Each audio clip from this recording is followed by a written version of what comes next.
ਸਤਨਾਮ ਸ੍ਰੀ ਵਾਹਿਗੁਰੂ ਜੀ। ਹਰ ਬੇਅੰਤ ਹੋਂ ਮਿਤ ਕਰ ਵਰਨਉ, ਕਿਆ ਜਾਨਾ ਹੋਏ ਕੈ ਸੂਰੇ। ਕਰਾਉ ਬੇਨਤੀ ਸਤਿਗੁਰ ਆਪਣੇ, ਮੈਂ ਮੂਰਖ ਦੇਹੁ ਉਪਦੇਸੋ ਰੇ। ਸਤਨਾਮ ਸ੍ਰੀ ਵਾਹਿਗੁਰੂ ਜੀ। ਭਰੀਐ ਹੱਥ ਪੈਰ ਤਨ ਦੇਹ, ਪਾਣੀ ਧੋਤੈ ਉਤਰ ਸੋਖੇ। ਮੂਤ ਪਲੀਤੀ ਕੱਪੜ ਹੋਏ, ਦੇ ਸਾਬੂਨ ਲਈਐ ਉਹ ਧੋਏ। ਭਰੀਐ ਮਤ ਪਾਪਾਂ ਕੈ ਸੰਗ, ਉਹ ਧੋਪੈ ਨਾਵੈ ਕੈ ਰੰਗ। ਪੁੰਨੀ ਪਾਪੀ ਆਖਣ ਨਾਹਿ, ਕਰ ਕਰ ਕਰਣਾ ਲਿਖ ਲੈ ਜਾਹੁ। ਆਪੇ ਬੀਜ ਆਪੇ ਹੀ ਖਾਹੁ, ਨਾਨਕ ਹੁਕਮੀ ਆਵਹੁ ਜਾਹੁ। ਆਪੇ ਬੀਜ ਆਪੇ ਹੀ ਖਾਹੁ, ਨਾਨਕ ਹੁਕਮੀ ਆਵਹੁ ਜਾਹੁ। ਵਾਹਿਗੁਰੂ ਜੀ ਕਾ ਖਾਲਸਾ, ਵਾਹਿਗੁਰੂ ਜੀ ਕੀ ਫਤਿਹ। ਗਰੀਬ ਨਵਾਜ ਸਤਿਗੁਰੂ ਜੀ ਦੀ ਸਾਜੀ ਨਵਾਜੀ, ਪਰਮ ਸਨਮਾਨਯੋਗ ਸਾਧ ਸੰਗਤ, ਵਡਭਾਗੀ ਸਰੋਤਾ ਜਨੋ। ਸਤਿਗੁਰੂ ਜੀ ਦੀ ਪਾਵਨ ਪਵਿੱਤਰ ਧੁਰ ਕੀ ਬਾਣੀ ਦੀ ਲੜੀਵਾਰ ਵਿਚਾਰ ਨੂੰ ਅੱਗੇ ਤੋਰਦਿਆਂ ਹੋਇਆਂ ਜਪਜੀ ਸਾਹਿਬ ਦੀ 20ਵੀਂ ਪੌੜੀ ਦਾ ਪਾਠ ਆਪ ਜੀ ਨੇ ਸਰਵਣ ਕੀਤਾ ਹੈ। ਸਤਿਗੁਰੂ ਮਹਾਰਾਜ ਇਸ ਪੌੜੀ ਦੁਆਰਾ ਜੋ ਸਾਨੂੰ ਸਿੱਖਿਆ ਪ੍ਰਦਾਨ ਕਰ ਰਹੇ ਹਨ, ਸਤਿਗੁਰੂ ਜੀ ਦੀ ਬਖਸ਼ੀ ਹੋਈ ਬੁੱਧੀ ਅਨੁਸਾਰ ਵਿਚਾਰ ਇਸ ਪ੍ਰਕਾਰ ਹੈ। ਜੋ ਮਨੁੱਖ ਹੈ, ਵਿਅਕਤੀ ਹੈ, ਇਸਤਰੀ ਜਾਂ ਮਰਦ ਕੋਈ ਵੀ, ਕਿਉਂਕਿ ਅਸੀਂ ਸਮਾਜਿਕ ਪ੍ਰਾਣੀ ਹਾਂ, ਤਾਂ ਮਨੁੱਖ ਸਫਾਈ ਨੂੰ ਪਸੰਦ ਕਰਦਾ ਹੈ, ਆਪਣੇ ਆਪ ਨੂੰ ਸਾਫ ਸੁਥਰਾ ਰੱਖਣ ਦਾ ਯਤਨ ਕਰਦਾ। ਇਹ ਜੋ ਖਲਾ ਹੈ, ਜਿੱਥੇ ਸਾਡਾ ਜਨਮ ਹੋਇਆ, ਮਾਤ ਲੋਕ ਦੀ ਧਰਤੀ, ਇੱਥੇ ਆਲੂਦਗੀ ਹੈ। ਖਲਾ ਵਿੱਚ ਆਲੂਦਗੀ, ਮੈਲ ਹੈ। ਸਵੇਰ ਵੇਲੇ ਮਨੁੱਖ ਇਸ਼ਨਾਨ ਆਦਿ ਕਰਕੇ, ਧੋਤੇ ਕੱਪੜੇ ਪਹਿਨ ਕੇ ਬਾਹਰ ਆਪਣੇ ਕੰਮ ਕਾਜ ਲਈ ਜਾਂਦਾ ਹੈ। ਸ਼ਾਮਾਂ ਨੂੰ ਘਰ ਪਰਤਦਾ ਹੈ ਤਾਂ ਸਵੇਰ ਵਾਲੀ ਤਰੋ ਤਾਜ਼ਗੀ ਨਹੀਂ ਹੁੰਦੀ। ਘੱਟਾ ਮਿੱਟੀ, ਆਲੂਦਗੀ, ਮੈਲ ਕੱਪੜਿਆਂ ਉੱਪਰ ਵੀ ਹੁੰਦੀ ਹੈ ਅਤੇ ਸਰੀਰ 'ਤੇ ਵੀ ਮੈਲ ਹੁੰਦੀ ਹੈ। ਸਰੀਰ 'ਚੋਂ ਨਿਕਲੇ ਪਸੀਨੇ ਦੁਆਰਾ ਵੀ ਮਨੁੱਖ ਦੇ ਪਾਸੋਂ ਬਦਬੂ ਆਉਂਦੀ ਹੈ, ਔਰ ਕੱਪੜਿਆਂ ਨੂੰ ਵੀ ਘੱਟਾ ਮਿੱਟੀ ਆਦਿਕ ਜਾਂ ਆਪਣਾ ਪਸੀਨਾ ਲੱਗ ਕੇ ਬਦਬੂ ਆਉਂਦੀ ਹੈ। ਕੱਪੜੇ ਧੋਣੇ ਪੈਂਦੇ ਹਨ, ਔਰ ਜਿਹੜੀ ਓਪਰੀ ਮੈਲ ਹੈ ਸਾਡੇ ਸਰੀਰ ਉੱਪਰ, ਉਹ ਪਾਣੀ ਦੇ ਨਾਲ ਧੁੱਪ ਜਾਂਦੀ ਹੈ, ਸਰੀਰ ਸਵੱਛ ਹੋ ਜਾਂਦਾ ਹੈ। ਕੱਪੜਿਆਂ ਉੱਪਰ ਜੋ ਘੱਟਾ ਮਿੱਟੀ ਹੈ, ਉਪਰਾ ਤਾਂ ਝਾੜਿਆਂ ਵੀ ਉਤਰ ਜਾਂਦਾ ਹੈ, ਪਰ ਜਿਹੜਾ ਜ਼ਿਆਦਾ ਮਿੱਟੀ ਘੱਟਾ ਖੇਹ ਲੱਗੀ ਹੈ, ਸਾਬਣ ਦੇ ਨਾਲ ਉਸ ਨੂੰ ਧੋਣਾ ਪੈਂਦਾ ਹੈ। ਫਿਰ ਇਸ ਤੋਂ ਵੀ ਅੱਗੇ ਜੇ ਮਲ ਮੂਤਰ ਦੇ ਨਾਲ ਸਾਡੇ ਕੱਪੜੇ ਪਲੀਤ ਹੋ ਜਾਣ ਤਾਂ ਮਨੁੱਖ ਨੇ ਉਹ ਜਿਹੜੀ ਗਹਿਰੀ ਮੈਲ ਹੈ ਉਸ ਨੂੰ ਉਤਾਰਨ ਵਾਸਤੇ ਕਈ ਤਰ੍ਹਾਂ ਦੇ ਸਾਬਣ ਈਜਾਦ ਕੀਤੇ ਹਨ, ਬਣਾਏ ਹਨ। ਕਈ ਪ੍ਰਕਾਰ ਦੇ ਵਾਸ਼ਿੰਗ ਪਾਊਡਰ ਆਦਿਕ ਹਨ, ਉਹਨਾਂ ਦੁਆਰਾ ਮੈਲ ਉਤਾਰੀ ਜਾਂਦੀ ਹੈ। ਸੋ ਠੀਕ ਇਸੇ ਤਰ੍ਹਾਂ ਸਾਡੇ ਮਨਾਂ ਨੂੰ, ਜੋ ਅਸੀਂ ਸੰਸਾਰ 'ਚ ਵਿਚਰਦੇ ਹਾਂ, ਕਰਮ ਕਰਦੇ ਹਾਂ, ਤਾਂ ਉਹ ਕਰਮ ਕਰਦੇ ਹਾਂ ਜੋ ਅੱਖਾਂ ਨਾਲ ਅਸੀਂ ਵੇਖਦੇ ਹਾਂ, ਜੋ ਕੰਨਾਂ ਦੁਆਰਾ ਸੁਣਦੇ ਹਾਂ, ਜੋ ਜੀਭਾ ਨਾਲ ਬੋਲਦੇ ਹਾਂ, ਸਰੀਰਕ ਤੌਰ 'ਤੇ ਪੈਰਾਂ ਨਾਲ ਤੁਰ ਕੇ ਜਿੱਥੇ ਜਾਂਦੇ ਹਾਂ, ਔਰ ਹੱਥਾਂ ਨਾਲ ਜੋ ਕਰਦੇ ਉਹਨਾਂ ਕਰਮਾਂ ਦੁਆਰਾ ਵੀ ਇਸ ਮਨ ਨੂੰ ਮੈਲ ਲੱਗਦੀ ਹੈ ਔਰ ਲੱਗਦਿਆਂ ਲੱਗਦਿਆਂ ਸਾਡੀ ਮੱਤ ਮੈਲੀ ਹੋ ਜਾਂਦੀ ਹੈ। ਜੇ ਤਾਂ ਛੋਟਾ ਮੋਟਾ ਕੋਈ ਗੁਨਾਹ ਕੀਤਾ ਹੋ ਜਾਏ ਨਾ ਚਾਹੁੰਦਿਆਂ ਹੋਇਆ, ਮਿਥਿਆ ਹੋਇਆ ਨਹੀਂ ਸੀ, ਚਿਤਵਿਆ ਹੋਇਆ ਨਹੀਂ ਸੀ, ਅਚਨਚੇਤ ਹੋ ਗਿਆ, ਤਾਂ ਉਹ ਥੋੜ੍ਹੇ ਬਹੁਤੇ ਧਰਮ ਦੇ ਕਰਮ ਨਾਲ ਉਹ ਮੈਲ ਉਤਰ ਜਾਏਗੀ, ਥੋੜ੍ਹਾ ਸਤਸੰਗ ਕਰਨ ਨਾਲ ਮੈਲ ਉਤਰ ਜਾਏਗੀ। ਪਰ ਅਗਰ ਮੈਲ ਗਹਿਰੀ ਹੈ, ਜ਼ਿਆਦਾ ਪਾਪ, ਜ਼ਿਆਦਾ ਮੈਲੇ ਕਰਮ ਹੋ ਗਏ ਨੇ, ਤਾਂ ਉਹ ਫਿਰ ਜ਼ਿਆਦਾ ਗਹਿਰਾ ਜਪ ਕਰਨਾ ਪਏਗਾ, ਬਹੁਤਾ ਸਮਾਂ ਸਤਸੰਗ ਕਰਨਾ ਪਏਗਾ। ਅਤੇ ਇਸ ਤਰ੍ਹਾਂ ਉਹ ਮਤ ਨੂੰ ਲੱਗੀ ਹੋਈ ਜਿਹੜੀ ਪਾਪਾਂ ਦੀ ਮੈਲ ਹੈ, ਉਹ ਸਹਿਜੇ ਸਹਿਜੇ ਜਦੋਂ ਮਨ ਦੇ ਤਾਈਂ ਨਾਮ ਦਾ ਰੰਗ ਚੜ੍ਹਨਾ ਸ਼ੁਰੂ ਹੋਇਆ ਅਤੇ ਤਾਂ ਉਹ ਮੈਲ ਉਤਰਦੀ। ਇਹ ਸਤਿਗੁਰੂ ਸਮਝਾ ਰਹੇ ਨੇ। ਭਰੀਐ ਹੱਥ ਪੈਰ ਤਨ ਦੇਹ, ਸਾਡੇ ਸਰੀਰ ਦੇ ਹੱਥ ਪੈਰ ਤਨ ਸਾਰੇ ਇੰਦਰੇ ਅਤੇ ਦੇਹ ਇਹ ਸਾਰਾ ਸਰੀਰ। ਵੈਸੇ ਤਨ ਸ਼ਬਦ ਦਾ ਅਰਥ ਵੀ ਸਰੀਰ ਹੈ ਅਤੇ ਦੇਹ ਦਾ ਅਰਥ ਵੀ ਸਰੀਰ ਹੈ, ਪਰ ਇੰਝ ਜਦੋਂ ਦੋ ਸ਼ਬਦ ਆ ਜਾਣ ਇੱਕੋ ਅਰਥ ਵਿੱਚ ਤਾਂ ਇਸ ਤਰ੍ਹਾਂ ਅਰਥ ਵੀ ਕੀਤਾ ਜਾਂਦਾ ਕਿ ਤਨ ਇੰਦਰੇ, ਅੱਖਾਂ, ਨੱਕ, ਕੰਨ, ਨਾਸਕਾ, ਇਹ ਸਾਰੇ ਇਹ ਵੀ ਜੇ ਭਰ ਜਾਣ ਮੈਲ ਆਦਿਕ ਨਾਲ, ਫਿਰ ਸਾਰੀ ਬਾਡੀ, ਸਾਰਾ ਸਰੀਰ, ਪਿੰਡਾ, ਇਹ ਸਾਰਾ ਕੁਛ ਹੀ ਜੇ ਮੈਲ ਨਾਲ ਭਰ ਜਾਏ ਤਾਂ ਪਾਣੀ ਧੋਤਾ ਉੱਤਰ ਸੋਖੇ। ਸੰਪਰਦਾਈ ਪਾਠ ਹੈ ਉੱਤਰ ਸੋਖੇ, ਪਰ ਉੱਤਰ ਸਖੇ ਪਾਠ ਵੀ ਕੀਤਾ ਜਾਂਦਾ, ਪਰ ਸਾਨੂੰ ਸੰਪਰਦਾ 'ਚ ਇੰਝ ਸਿਖਾਇਆ ਗਿਆ ਅਤੇ ਜੇ ਉਤਰਸ ਇਕੱਠਾ ਹੁੰਦਾ ਫਿਰ ਸੱਸੇ ਨੂੰ ਸਿਹਾਰੀ ਹੋਣੀ ਸੀ। ਹੋਰ ਥਾਵਾਂ 'ਤੇ ਪਾਠ ਗੁਰੂ ਗ੍ਰੰਥ ਸਾਹਿਬ 'ਚ ਆਇਆ ਉਤਰਸ, ਉੱਥੇ ਸੱਸੇ ਨੂੰ ਸਿਹਾਰੀ ਹੈ, ਇੱਥੇ ਉੱਤਰ ਸੋ ਖੇ। ਜਿਹੜੀ ਖੇ ਦੇ ਨਾਲ ਹੱਥ ਪੈਰ ਇੰਦਰੇ ਅਤੇ ਦੇਹ ਭਰ ਗਈ ਹੈ, ਉਹ ਖੇ ਕਿਵੇਂ ਉਤਰਦੀ? ਪਾਣੀ ਧੋਤਾ ਉੱਤਰ ਸੋ ਖੇ। ਪਾਣੀ ਦੇ ਨਾਲ ਜੇ ਧੋ ਲੈਂਦਾ ਕੋਈ ਆਦਮੀ ਆਪਣੇ ਸਰੀਰ ਨੂੰ, ਅਤੇ ਉਹ ਜਿਹੜੀ ਖੇ ਬਾਹਰੋਂ ਮਿੱਟੀ ਆਦਿਕ ਲੱਗੀ ਹੈ ਉਹ ਉਤਰ ਜਾਂਦੀ ਹੈ। ਮੂਤ ਪਲੀਤੀ ਕੱਪੜ ਹੋਏ, ਮਲ ਮੂਤਰ ਜਿਹੜਾ ਸਾਡੇ ਸਰੀਰ ਦਾ, ਉਹ ਜੇ ਸਾਡੇ ਕੱਪੜਿਆਂ ਨੂੰ ਲੱਗ ਜਾਏ ਅਤੇ ਪਲੀਤੀ, ਪਲੀਤ ਸ਼ਬਦ ਅਰਬੀ ਦਾ, ਇਹਦਾ ਅਰਥ ਹੈ ਬਹੁਤ ਜ਼ਿਆਦਾ ਆਲੂਦਗੀ, ਬਹੁਤ ਜ਼ਿਆਦਾ ਮੈਲ, ਬਹੁਤ ਜ਼ਿਆਦਾ ਗਲਾਜ਼ਤ ਨਾਲ ਭਰ ਜਾਏ। ਜੇ ਸਾਡੇ ਕੱਪੜੇ ਬਹੁਤ ਜ਼ਿਆਦਾ ਮੂਤ ਮਲ ਮੂਤਰ ਨਾਲ ਪਲੀਤ ਹੋ ਜਾਣ, ਗਲਾਜ਼ਤ ਜ਼ਿਆਦਾ ਹੋ ਜਾਏ, ਮੈਲ ਜ਼ਿਆਦਾ ਭਰ ਜਾਏ, ਤਾਂ ਦੇ ਸਾਬੂਣ ਲਈਆ ਉਹ ਧੋਏ। ਪੁਰਾਣੇ ਸਮੇਂ 'ਚ ਸਾਬੂਣ ਹੀ ਬੋਲਿਆ ਜਾਂਦਾ ਸੀ, ਅੱਜ ਅਸੀਂ ਸਾਬੁਣ ਬੋਲ ਦਿੰਦੇ। ਹਿੰਦੀ 'ਚ ਸਾਬੁਨ, ਬੱਬੇ ਨੂੰ ਔਂਕੜ ਲਾ ਕੇ ਸਾਬੁਨ, ਅਤੇ ਉੱਥੋਂ ਹੀ ਗਾਂਹ ਸਾਬਣ ਪ੍ਰਚਲਿਤ ਹੋਇਆ, ਪਰ ਪੁਰਾਤਨ ਸਮੇਂ 'ਚ ਸਾਬੂਣ ਸ਼ਬਦ ਸੀ। ਔਰ ਹਜ਼ੂਰ ਕਹਿੰਦੇ ਨੇ ਸਾਬੂਣ ਲਾ ਕੇ, ਸਾਬਣ ਲਾ ਕੇ ਉਸ ਕੱਪੜੇ ਨੂੰ ਧੋ ਲਿਆ ਜਾਂਦਾ ਹੈ। ਇਹ ਤਾਂ ਹੈ ਬਾਹਰੀ ਕਿਰਿਆ, ਬਾਹਰ ਦੀ ਮੈਲ ਧੋਣ ਦੇ ਸਾਧਨ। ਪਰ ਭਰੀਐ ਮਤ ਪਾਪਾਂ ਕੈ ਸੰਗ, ਸਰੀਰਕ ਤੌਰ 'ਤੇ ਪਾਪ ਕਰਦੇ ਹਾਂ। ਪਾਪ ਕਈ ਤਰ੍ਹਾਂ ਦੇ ਹਨ। ਪਾਪ ਦਾ ਮਤਲਬ ਹੈ ਕਿ ਆਪਣੇ ਤੋਂ ਭਿੰਨ ਜੋ ਵਿਅਕਤੀ ਹੈ ਉਸ ਨੂੰ ਕਿਸੇ ਤਰ੍ਹਾਂ ਦੀ ਆਹਟ ਪਹੁੰਚਾਉਣੀ, ਉਸ ਦਾ ਦਿਲ ਦਿਖਾਉਣਾ, ਉਸ ਦੇ ਕਮਾਈ ਨੂੰ ਖੋਹ ਲੈਣਾ, ਔਰ ਇਸੇ ਤਰ੍ਹਾਂ ਸਰੀਰਕ ਤੌਰ 'ਤੇ ਕਿਸੇ ਨੂੰ ਚੋਟ ਪਹੁੰਚਾਉਣੀ। ਮਾਨਸਿਕ ਤੌਰ 'ਤੇ ਕਿਸੇ ਦਾ ਬੁਰਾ ਚਿਤਵਣਾ ਵੀ ਮਨ ਦਾ ਪਾਪ ਹੈ, ਮਾਨਸਿਕ ਪਾਪ ਹੈ। ਬੋਲੀ ਬੋਲ ਕੇ ਕਿਸੇ ਦਾ ਦਿਲ ਦਿਖਾਉਣਾ, ਬੋਲਣ ਨਾਲ ਜਾਂ ਚੁਗਲੀ ਕਰਨ ਨਾਲ ਕਿਸੇ ਦਾ ਕੰਮ ਵਿਗਾੜਨਾ, ਜਾਂ ਬੋਲ ਕੇ ਨਿੰਦਾ ਕਰਦੇ ਹਾਂ, ਇਹ ਵੀ ਪਾਪ ਹੈ।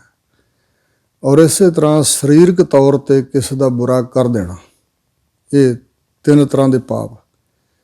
ਉਂਝ 10 ਪਾਪ ਮੰਨੇ ਗਏ ਨੇ ਸਨਾਤਨ ਮਤ ਦੇ ਗ੍ਰੰਥਾਂ, ਜਿਵੇਂ ਮਹਾਂਭਾਰਤ 'ਚ 10 ਪਾਪ ਮੰਨੇ ਨੇ। ਅਹਿੰਸਾ, ਚੋਰੀ, ਵਿਭਚਾਰ ਆਦਿਕ 10 ਤਰ੍ਹਾਂ ਦੇ ਪਾਪ ਮੰਨੇ ਗਏ ਨੇ। ਖੈਰ ਕਿਤੇ ਗਿਣਤੀ ਜ਼ਿਆਦਾ ਲਿਖੀ ਹੈ, ਕਿਤੇ 7 ਪਾਪ, ਜਿਵੇਂ ਬਾਈਬਲ 'ਚ 7 ਪਾਪ ਲਿਖੇ ਨੇ। ਮਨੁੱਖੀ ਮਨ ਨੂੰ ਇਹ ਪਤਾ, ਇੰਨੀ ਕੁ ਸਮਝ ਸੂਝ ਹੈ ਵੀ ਕਿਹੜਾ ਕੰਮ ਸਹੀ ਤੇ ਕਿਹੜਾ ਗਲਤ।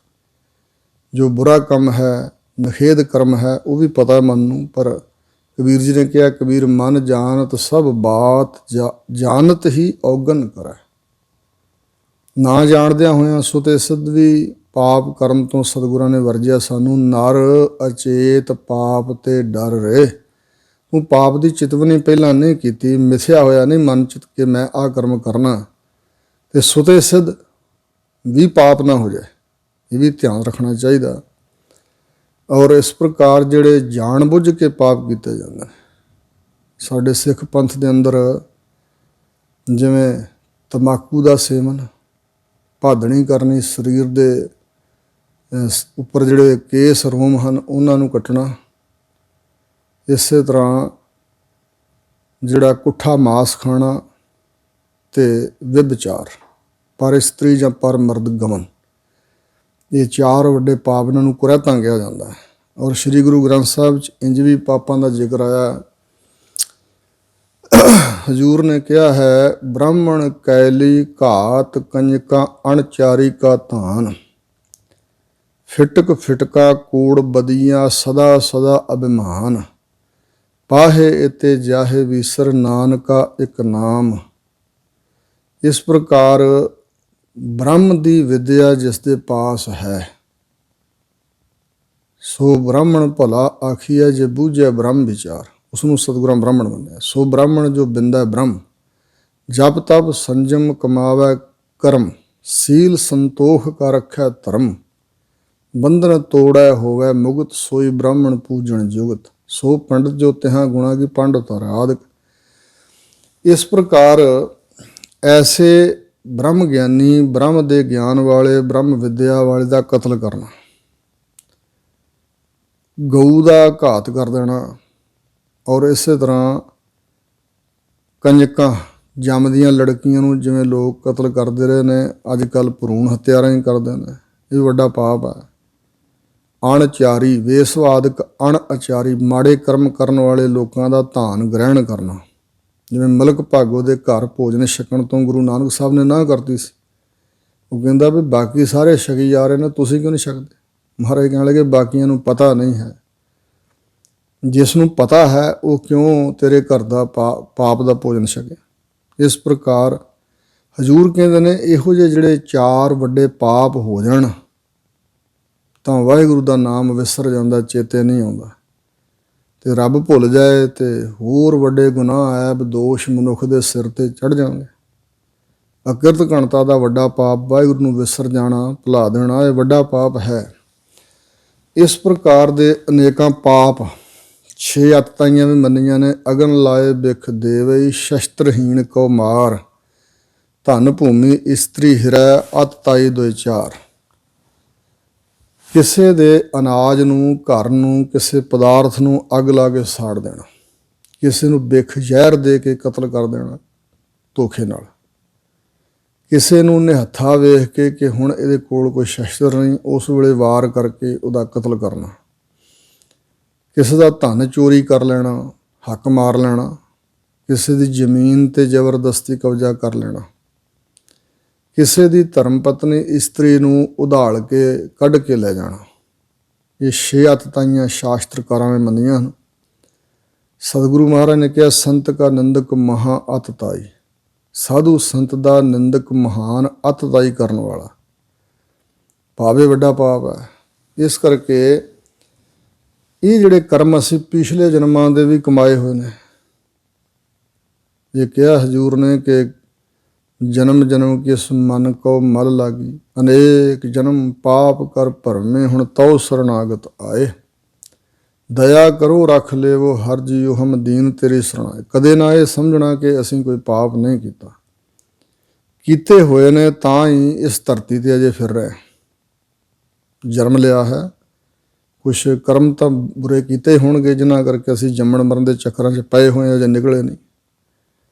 ਸੋ ਇਸ ਪ੍ਰਕਾਰ ਇਹ ਪਾਪ ਆਦਿਕ ਜਿਹੜੇ ਅਸੀਂ ਕੀਤੇ ਨੇ ਉਹਨਾਂ ਕਰਕੇ ਮਨ ਮੈਲਾ ਹੈ ਤੇ ਜ਼ਿਆਦਾ ਗੂੜੇ ਗਹਿਰੇ ਪਾਪ ਹੋਣ ਕਰਕੇ ਮੱਤ ਭਰ ਜਾਂਦੀ ਹੈ ਪਾਪਾਂ ਨਾਲ, ਬੁੱਧੀ ਹੀ ਉਸ ਤਰ੍ਹਾਂ ਦੀ ਹੋ ਜਾਂਦੀ ਹੈ। ਜੋ ਪਾਪ ਤੇ ਪਾਪ ਕਰੀ ਜਾਂਦਾ ਹੈ ਉਸ ਦੀ ਬੁੱਧ ਪਾਪ ਦੇ ਵਿੱਚ ਗਰਸੀ ਜਾਂਦੀ ਹੈ। ਉਹ ਜਿਹੜੇ ਮੱਤ ਨੂੰ ਲੱਗੇ ਪਾਪ ਨੇ ਨਾ, ਜਿਨ੍ਹਾਂ ਪਾਪਾਂ ਨੇ ਮੱਤ ਮੈਲੀ ਕਰ ਦਿੱਤੀ ਹੈ, ਉਹ ਛੇਤੀ ਨਾਲ ਨਹੀਂ ਧੁੱਪਦੀ, ਸ਼ੁੱਧ ਨਹੀਂ ਹੁੰਦੀ। ਉਹ ਧੋਪੈ ਨਾਵੈ ਕੈ ਰੰਗ। ਥੋੜ੍ਹਾ ਨਾਮ ਜਪਣ ਨਾਲ ਨਹੀਂ ਹਜ਼ੂਰ ਕਹਿੰਦੇ, ਨਾਮ ਦਾ ਰੰਗ ਚੜ੍ਹੇ ਤੇ ਤਾਂ। ਰੰਗ ਦਾ ਅਰਥ ਹੈ ਪ੍ਰੇਮ। ਵਾਹਿਗੁਰੂ ਦੇ ਨਾਮ ਦੇ ਰੰਗ ਪ੍ਰੇਮ ਦੁਆਰਾ ਉਹ ਜਿਹੜੀ ਮੱਤ ਪਾਪਾਂ ਨਾਲ ਭਰੀ ਹੋਈ ਹੈ ਉਹ ਧੁੱਪਦੀ ਹੈ। ਪੁੰਨੀ ਪਾਪੀ ਆਖਣ ਨਾਹੇ। ਪੁੰਨੀ ਕੌਣ ਹੈ, ਪਾਪੀ ਕੌਣ ਹੈ, ਇਹ ਕੇਵਲ ਕਹਿਣ ਮਾਤਰ ਦੀਆਂ ਗੱਲਾਂ ਨਹੀਂ ਹਨ। ਵੀ ਕੋਈ ਵਿਅਕਤੀ ਕਿਸੇ ਨੂੰ ਖਿਤਾਬ ਦਿੰਦਾ ਤਾਂ ਕਿ ਉਹ ਬੜਾ ਪੁੰਨੀ ਹੈ। ਜਿਵੇਂ ਕੋਈ ਚੜ੍ਹਾਈ ਕਰਦਾ ਹੈ ਤੇ ਅਸੀਂ ਅੱਖਰ ਇਹੀ ਵਰਤਦੇ ਹਾਂ ਕਿ ਸਵਰਗਵਾਸੀ ਹੋ ਗਿਆ, ਸਵਰਗ ਸੁਧਾਰ ਗਿਆ। ਜਾਂ ਕਈ ਵਾਰੀ ਕੋਈ ਚੰਗੇ ਸੁਭਾਅ ਦਾ ਬੰਦਾ ਹੋਏ ਜਾਂ ਭਾਵੇਂ ਬਨੌਟੀ ਸਾਧ ਸੰਤ ਹੋਏ, ਅਸੀਂ ਕਹਿੰਦੇ ਸੱਚਖੰਡ ਚਲਾ ਗਿਆ। ਮਨੁੱਖ ਦੇ ਕੋਲ ਇਹ ਅਥਾਰਟੀ ਲੈਟਰ ਨਹੀਂ ਹੈ ਦੇਣ ਵਾਸਤੇ ਸਮਰੱਥਾ ਬਈ ਫਲਾਨਾ ਸੱਚਖੰਡ ਵਾਸੀ ਹੈ, ਫਲਾਨਾ ਸਵਰਗ ਵਾਸੀ ਹੈ, ਫਲਾਨਾ ਪਾਪੀ ਹੈ, ਫਲਾਨਾ ਪੁੰਨੀ ਹੈ। ਨਹੀਂ, ਇਹ ਕਹਿਣ ਮਾਤਰ ਦੀਆਂ ਗੱਲਾਂ ਨਹੀਂ ਹਨ। ਇਹ ਆਪਣੇ ਆਪ ਨੂੰ ਪਤਾ ਹੁੰਦਾ ਕਿ ਮੈਂ ਕਿੰਨੇ ਕੁ ਪਾਣੀ ਵਿੱਚ ਹਾਂ। ਅਸੀਂ ਸਰਟੀਫਿਕੇਟ ਦੇਈ ਜਾਂਦੇ ਹਾਂ ਹਰ ਇੱਕ ਨੂੰ ਕਿ ਇਹ ਸਵਰਗ ਸੁਧਾਰ ਗਿਆ, ਇਹ ਸੱਚਖੰਡ ਚਲਾ ਗਿਆ। ਪਰ ਹੋ ਸਕਦਾ ਕਿ ਉਹ ਜਿਸ ਨੂੰ ਅਸੀਂ ਸਵਰਗ ਸੁਧਾਰ ਗਿਆ ਕਹਿ ਰਹੇ ਹਾਂ, ਉਹ ਜੇ ਜੰਮਣ ਮਰਨ ਦੇ ਚੱਕਰ 'ਚ ਪਿਆ ਹੋਵੇ, ਨਰਕਾਂ ਨੂੰ ਗਿਆ ਹੋਵੇ, ਜਮਾਂ ਦੇ ਵਸ ਪਿਆ ਹੋਵੇ, ਬੜੀ ਦੁਰਦਸ਼ਾ ਹੋਈ ਹੋਵੇ, ਕਿਆ ਜਾਣੀ। ਮਹਾਰਾਜ ਕਹਿੰਦੇ ਨੇ ਅੱਗੇ ਗਿਆ ਜਾਣੀਏ ਵਿਣ ਨਾ ਆਵੇ ਵਿਕਾਰ। ਸੋ ਇਸ ਪ੍ਰਕਾਰ ਅੱਗੇ ਬਾਰੇ ਤਾਂ ਸਤਿਗੁਰੂ ਹੀ ਜਾਣਦੇ ਆ, ਵਾਹਿਗੁਰੂ ਪਰਮਾਤਮਾ ਹੀ ਜਾਣਦਾ ਹੈ। ਕੋਈ ਵਿਰਲਾ ਟਾਵਾਂ ਜਿਸ ਦੀ ਅਵਸਥਾ ਬਹੁਤ ਉੱਚੀ ਅੱਗੇ ਤੱਕ ਪਹੁੰਚ ਹੈ, ਉਹ ਕੋਈ ਜਾਣ ਸਕਦਾ ਕਿਹੜਾ ਵਿਅਕਤੀ ਕਿਹਦੀ ਰੂਹ ਕਿੱਧਰ ਨੂੰ ਗਈ ਹੈ। ਆਮ ਸੰਸਾਰੀ ਨਹੀਂ ਜਾਣਦੇ, ਪਰ ਨੱਕ ਨਮੂਜ ਨੂੰ ਜਾਂ ਵੈਸੇ ਹੀ ਸੁਭਾਅ ਬਣਿਆ ਹੋਇਆ ਅਸੀਂ ਕਹਿ ਦਿੰਦੇ ਹਾਂ ਤੇ ਇਹ ਪਾਪੀ ਹੈ, ਪੁੰਨੀ ਹੈ, ਪੁੰਨੀ ਸੀ ਇਹ ਸਵਰਗ ਸੁਧਾਰਿਆ ਹੈ, ਜਾਂ ਪਾਪੀਆਂ ਨੂੰ ਇਹ ਸਵਰਗ ਸੁਧਾਰ ਗਿਆ ਹੀ ਕਹਿ ਦਿੰਦੇ ਹਾਂ।